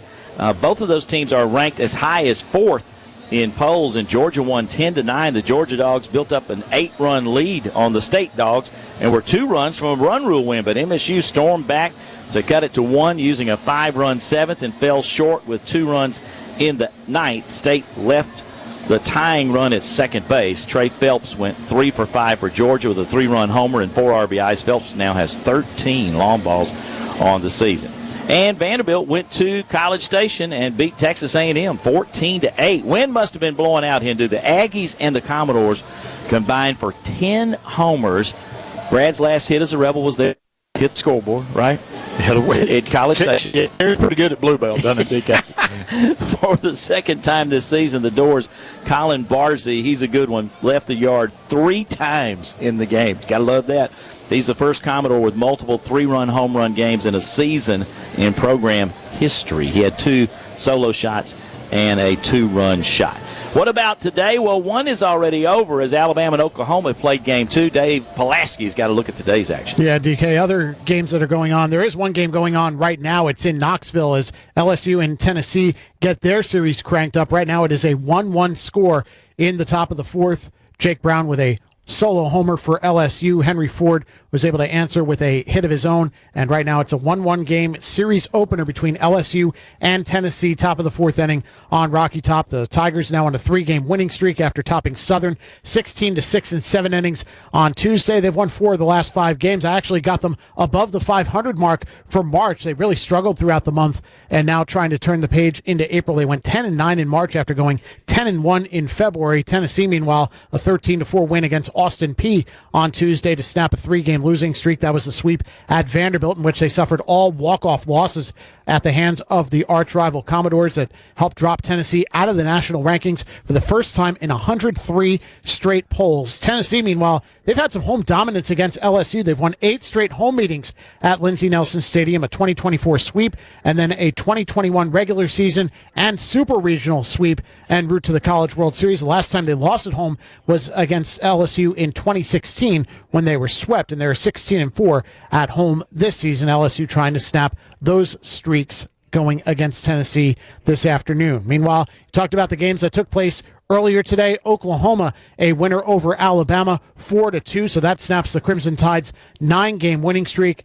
Big day for Cameron Johnson, allowing just 2 runs while striking out 8 over 6 1/3 innings. He improves to 4-1 on the season. Drew Dickerson had a pair of hits. Jason Walk with a couple of hits and an RBI, as Oklahoma is able to even up that series at a game apiece after Bama won 10-7 on Thursday behind an 8-run second inning. Oklahoma able to largely shut down the Bama Bats, and now they'll have a rubber game coming up tomorrow. And Rob Vaughn sits 2 wins shy of 100 at Alabama in his career. He is now 98-50, including today's loss, and that also snapped that 7-game winning streak in SEC play. As you mentioned, DK, the longest streak for Alabama since 1997. Another game that's in the books, game 1 of a doubleheader between Vanderbilt and Texas A&M, as they will wrap up the series here on Friday. And A&M's able to answer back with an 8-4 win of their own. Gavin Grahovac goes 2 for 5 with an RBI and 2 runs scored. And A&M jumped out to the early lead in this one. They scored 3 in the first inning and never really looked back.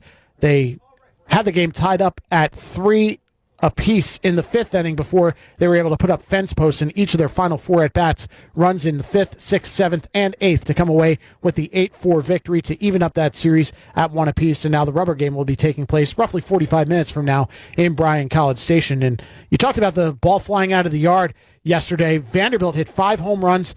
That surpassed last season's total. They had 67 home runs heading into play today into this doubleheader. They had 66 all of last year in 61 games played. So roughly half the time to surpass their home run total from last season, but unable to get the job done in Game 1 of the Twin Bill against Texas A&M today. And rounding out the rest of the SEC schedule going on today, it'll be Missouri and Kentucky starting off their series. They're running Friday through Sunday this weekend. Mizzou coming off an 11-8 loss against Kansas on Tuesday, a game in which they led 8-7 in the 8th inning before the Jayhawks rallied for their victory. That was in front of a regular season record crowd at Taylor Stadium of 3,207. Now Mizzou is on a 5-game losing streak. They dropped 7 of the last 8 games. They're 1-8 in SEC play, 4-35 in conference play since the beginning of last season. Of course, they had that historically bad 3-27 mark last year in SEC play. Meanwhile, Kentucky, a 14-11 win against Miami of Ohio on Tuesday, doing what they do best. 7 hit-by-pitches and 11 walks for the Wildcats to come away with the victory to snap a 2-game mini-skid at LSU. They're 4-4 over the last 8 games. They had won 13 in a row. Prior to that, they've also won 5 of the last 6 meetings with Missouri, taking 2 of 3 on the road in 2024 and had a home sweep in 2023. Also going on tonight, 6 o'clock first pitch in Starkville between number 5 Georgia and number 4 Mississippi State in a top 5 battle at Dudy Noble Field. Georgia, of course, with that 10-9 victory on Thursday, a game in which they held on for dear life. And that's kind of what the Bulldogs do, too. Their bullpen can really struggle at times. They led 10-2 at the 7th inning stretch. State scored 5 in the 7th, 2 more in the 9th, but unable to get over the hump as Georgia ends up coming away with the victory. They have now won 5 in a row and 10 of the last 12. They also snapped Mississippi State's 20-game home winning streak that went back to last year. They are now 18-1 at Dudy Noble Field this season, and Georgia's going to look for their first series win in Starkville since 2008. They had lost their last 4 trips down to Dudy Noble. And also coming up at 6 o'clock tonight, number 17 Arkansas and number 18 Auburn. The Tigers rolled to a 10-2 victory on Thursday. Arkansas now on a 5-game losing streak. They're 4-6 in SEC play. That is their worst 10-game start to conference action since 2016 when they went 7-23 that year. They've also won 6 straight weekend series with Auburn going back over the last decade. Auburn hasn't won a series against Arkansas since 2017 when they took 2 of 3 at Plainsman Park. Auburn, 6 is the magic number for them. They're 14-2 when they score 6 or more runs this season, just 7-6 when they score 5 or fewer runs. They had a 7-run 5th to break a 1-1 tie to help propel Auburn to the series opening victory at Plainsman Park. And finally, Texas and South Carolina will get underway at 6 o'clock today, and this was probably the biggest shocker in SEC play today. The Longhorns ended up losing 9-1 to the Gamecocks on Thursday, who now improved to 3-5 under interim head coach Monty Lee. They had their second straight win after a 4-game losing streak. They had a run rule victory against Wofford on Tuesday. They now get a record of 3-11 against ranked opponents this season. Patrick Evans, 3 for 4. Triple homer, 4 RBIs. He was a double shy of the cycle, and 3 pitchers combined for 12 Longhorn strikeouts as they snapped Texas's 4-game winning streak. And Texas, their first ever SEC series against South Carolina, off to a rough start. Texas did win the national championships in 1975 and 2002 against South Carolina in the College World Series, won a single game in 1975 and then the best of 3 series in 2002 in Omaha.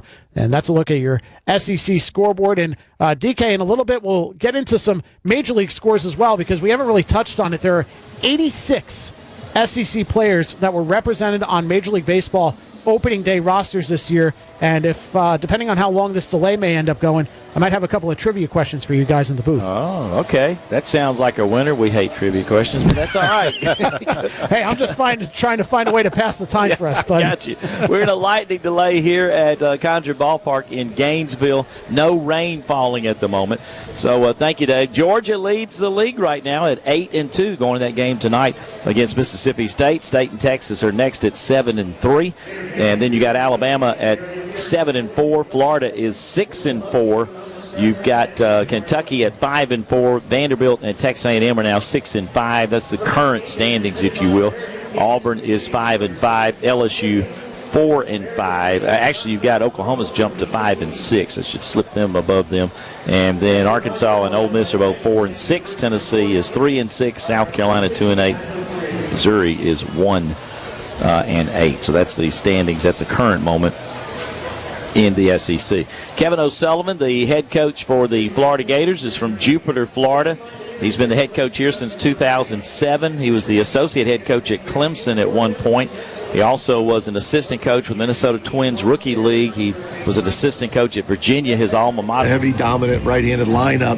And so, to just not allow them to just sit change up, he's going to have to, throw some balls in, move some balls up, use the slider a little bit. But he's used to that. Mm-hmm. And, most people stack it up with right-handers. This is just their normal lineup. He has really curtailed free passes, too, the last several outings, Coach. No, he's been good. He's good. He's our ace, and there's a reason for that. Hey, we wish you the best. Looking forward to game 2. Thank you. Ole Miss, Florida. We'll be back with more of our pregame show shortly on the Ole Miss Radio Network.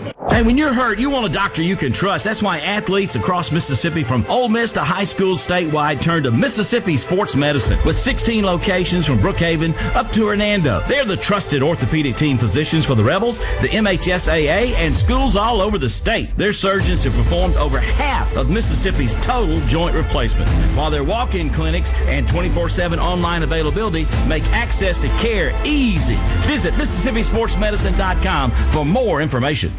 Hey, Rebel fans. For more than 50 years, Mississippi Asthma and Allergies board-certified team of allergists has treated patients by identifying triggers and creating personalized treatment plans. Now, with 8 convenient locations across Mississippi, including Oxford, we're right next door when you need us. Treating infants to adults and Ole Miss students. Find our clinic nearest you at msaac.com. Mississippi Asthma and Allergy, helping Mississippi live life to the fullest and allergy-free.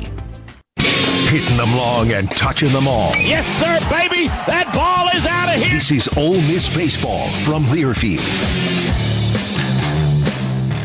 In life and in business, one thing is certain. Change. That's why Pilium Corporation is ready to keep you ahead of the curve on ever-evolving technology, critical for your company's security and growth. To that end, the Pilium team offers IT support and security and forensics, plus cloud services and networking, mobile communications, body cams, in-car video systems, and real-time crime center technology. Pileum.com. Smart people, smart business, smart solutions. My doctor's office is awesome. It's where we go when I have a fever or get hurt. Mom says it's so close. Trust Care Kids is every kid's favorite pediatric clinic. Our caring staff is here for everything from colds and ear infections to routine checkups. Plus, our clinics are kid approved, packed with interactive games your kids will love. Open late and weekends too. There's a new kid on the block. Trust Care Kids. Get care faster. We're not kidding.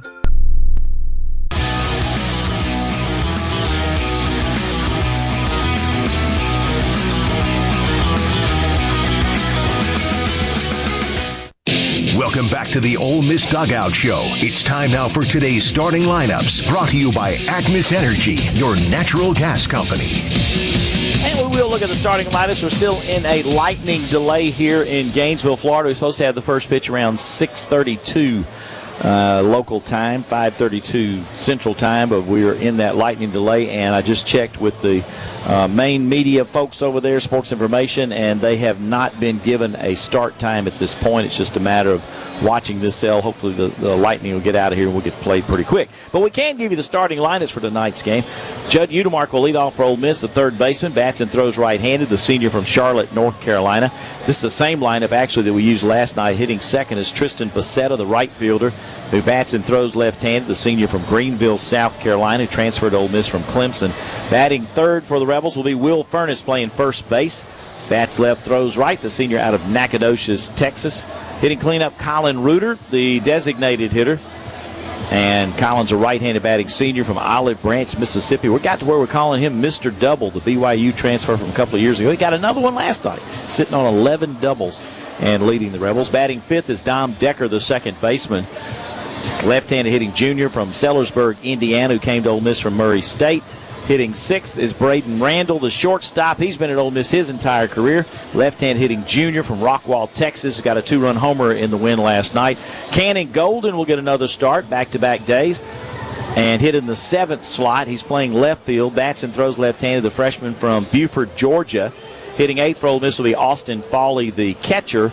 Fawley, right-handed hitting junior from West Palm Beach, Florida. We told you he's got about 25 people that are coming to see him play here in Gainesville, the transfer from Kentucky 2 years ago. Batting 9th is Hayden Federico, the center fielder. Switch hitter that throws right-handed, the sophomore from West Monroe, Louisiana. And on the mound for Ole Miss will be Hunter Elliott, 3-0 with a 3.72 ERA. The left-hander, 6'3", 215, the junior from Tupelo, Mississippi. Hunter's making his 8th start, and he's been involved in 1 combined shutout, 36 and a third innings, 25 hits, 16 runs, 15 earned, 51 strikeouts to 22 walks. Opponents hit only 197 against him. He's given up 6 home runs of the year. He's hit 7 guys on the season, only 1 wild pitch on the year. So that's the Rebel start. As we flip over and look at the Gators, leading off will be Kyle Jones, the center fielder. And he is 6'3", 190, bats and throws right-handed, a redshirt sophomore from Athens, Georgia. Transfer from the Stetson Hatters in Florida. Had a big night last night with 3 hits. Hitting second is Brennan Lawson, the shortstop, 6'3", 215, left-hand hitting sophomore from Toronto, Ontario, Canada, who's been one of the hottest hitters in the league. And, boy, the Rebels throttled him last night. He struck out 4 times, lined out the other time, had a hitless game. Batting third is Ethan Surwitz, the first baseman, 6'1", 235, bats and throws right-handed, the sophomore from Gulfport, Mississippi. Played at Gulfport High. He was at Ole Miss last year, transferred to Florida, had a big 2-run home run in a game for the Gators last night. Batting fourth is Carson Bowen, the catcher, 5'11", 235, right-handed hitting senior from Anaheim Hills, California. He came to the Gators from TCU. Batting fifth is the right fielder Blake Sear, CYR. Sear bats and throws right-handed. He's a senior from Windermere, Florida, and a transfer from the Miami Hurricanes. Hitting sixth is Cade Kurland, the second baseman for the Gators. Redshirt junior, right-handed hitter from Tampa, Florida. Batting seventh is Cole Stanford. He'll be the designated hitter in this game. Stanford is a graduate. He's a right-handed hitter from Ellerslie, Georgia, and he transferred to the Gators from Lenoir-Rhyne. Batting eighth, and this one for the Gators, is Jacob Kendall, the left fielder. He bats left, throws right, a freshman from St. Augustine, Florida. And batting ninth is Colt Myers. It's Colt with a K. Myers is the third baseman, a right-handed hitting redshirt freshman, also from St. Augustine, Florida. Played at a different school, but that's the starting lineup for the Gators. And on the hill for them is Aiden King. King is 3-2 with a 1.97 earned run average. The righty's a sophomore from Jacksonville, Florida, and King is making his 8th start of the season. 3-2, 197, and has been involved in 3 shutouts this year. 32 innings pitched, 27 hits, 15 runs, only 7 earned, 33 strikeouts to 9 walks. He's allowed only 1 home run all year long. 225 is the batting average against him. He's given up only 5 extra base hits, period, 4 doubles and a homer. He has a couple of wild pitches, hit 3 batters on the year. Aiden King on the hill for the Florida Gators. That's a look at the starting lineups.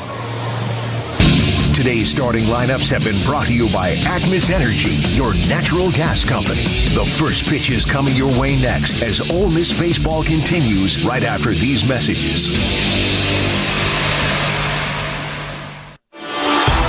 Trey Willis, shortstop. Marshall Jones, first baseman. Alex Philbin, center fielder. Hi, I'm Tim from C-Spire. Am I in the right place? It always pays to have the right players on your team. That's why C-Spire gives you fiber-fast home internet, nationwide 5G wireless, and best-in-class business solutions, all backed by local 24/7 support. C-Spire, customer inspired. What a matchup we've got, folks. Just nonstop action. The energy is electric and the fans are all in. An intense game like this calls for a Coca-Cola. Ah, crisp and refreshing. That's a game changer. Yeah, that taste scores every time. And just like that, they're back at it. Passionate fans and an ice-cold Coca-Cola. Now that's a winning combo. No matter the team, no matter the sport, everyone knows fan work is thirsty work. Enjoy a Coca-Cola. Play ball. Swing and a miss!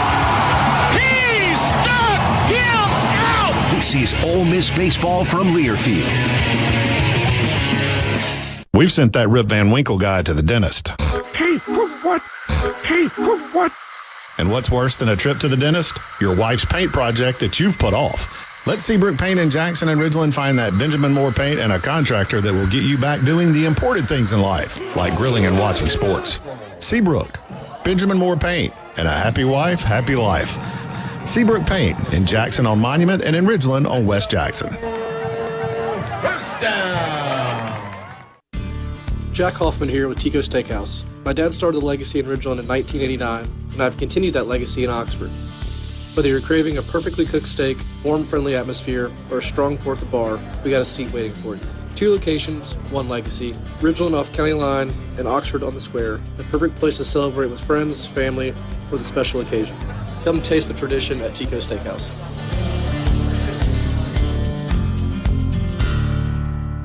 Brought to you by the Huntsman Mental Health Institute and the Ad Council.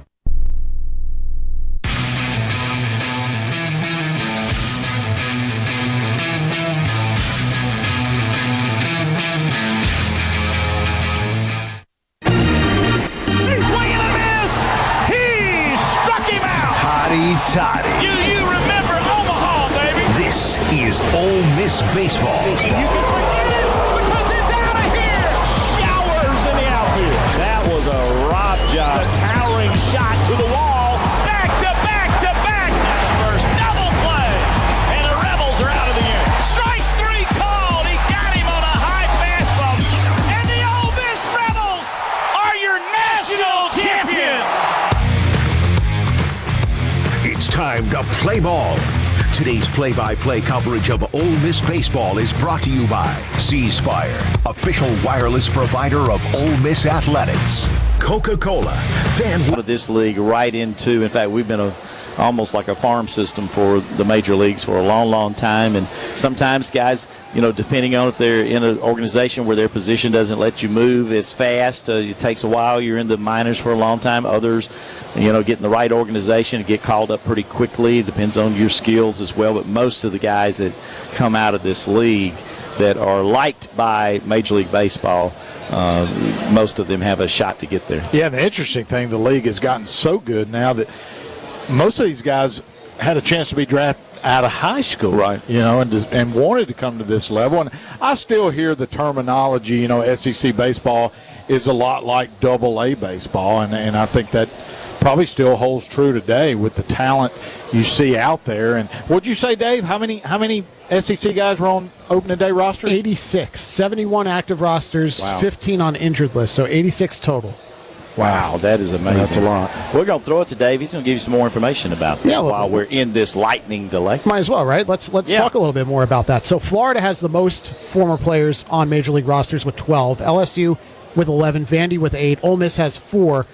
Drew Pomeranz and Nick Fortes are both on the active Major League rosters from opening day. Pomeranz with the Angels and Fortes with the Tampa Bay Rays. A couple of guys on injured lists as well.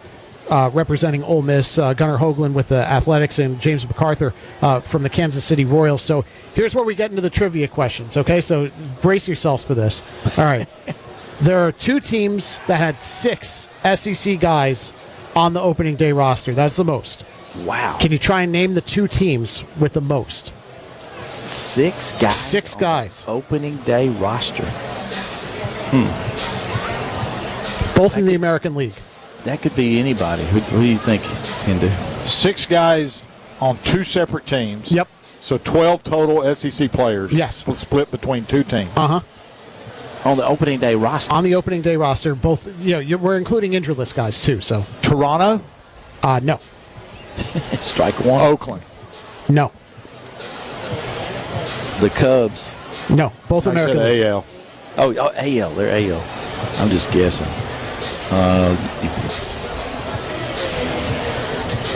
Oh, wow. That one's kind of tough. Toronto had 3, by the way. Yeah, Toronto had 3. That's a good guess. Yeah, and we're in Florida. You can't A's help but with 4. think of Caglione. The Marlins? You're on the right. You're on the right track, Hendu.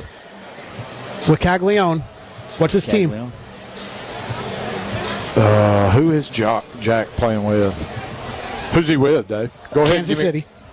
Oh, that's right. Kansas City. Yep. They've got 6? They got 6. Okay. Good gracious. Who are the others on that team?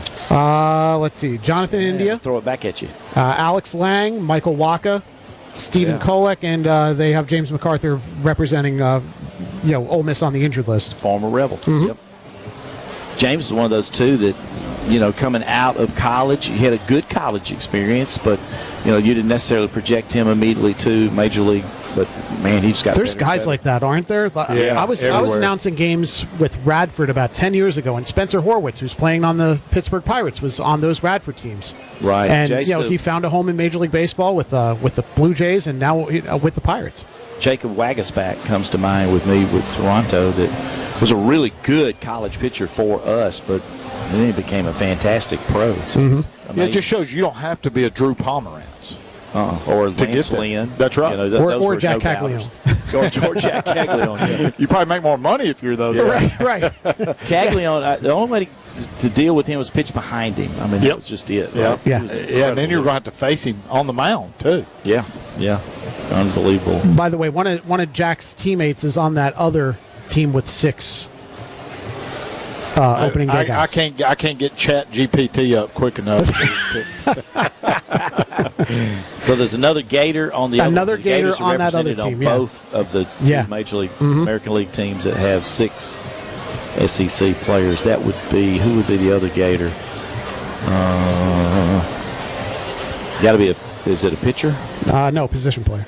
Position player. Not sure. Oh, yeah, it was their shortstop. Oh, the guy, and he got up to the big leagues in like 1 year. Mm-hmm. Yeah, he played shortstop for him. He's a stocky guy, real strong. Oh, what was his name? Fans are just biting their lips. These guys are so bad. They're probably answering in their cars and on the radio at home, right? I promise you. We're college guys. We keep up with the pros. He was an elite college player, though. He was on both. Mm-hmm. Wyatt Langford. That's it. Yeah. Could really run, too. Yep. Right. He plays with Texas.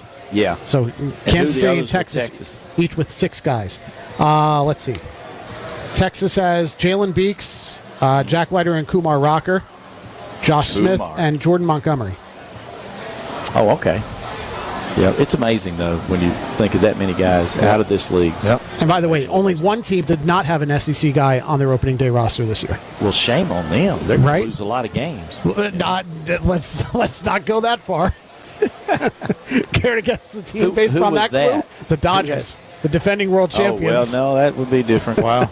The Dodgers don't have an SEC player. The only one. And, a lot of guys are in the minors for us, too. And we wish that Doug Nikhazy, I think of Cooper Johnson, Houston Roth, Sam Takoyan, recently Luke Hill. You got Gray Kessinger, Connor Spencer, Elko. Mm-hmm. Yeah, Elko's bounced back and forth between the White Sox. Mason Morris, Josh Mallett. DeLucia. Yep, DeLucia, Derek Diamond, Gonzo. Yeah, there's a lot of guys right on the cusp, right? Yep. Right, no doubt. And a lot of those got a top 10. Some have been up, like Gray Kessler's actually been up and been dealing with some. Well, and a big story today, Dave, and probably if you're on X or Twitter, whatever you want to call it, Connor Griffin, a Jackson, Mississippi native, 19 years old, got called up to the Pirates today and doubled in his first at bat. So Jackson Prep High School, I got a buddy of mine that coaches there. He's a Tupelo guy. And it's hard to believe that Jake Mangum from Mississippi. A SuperTalk Mississippi media production.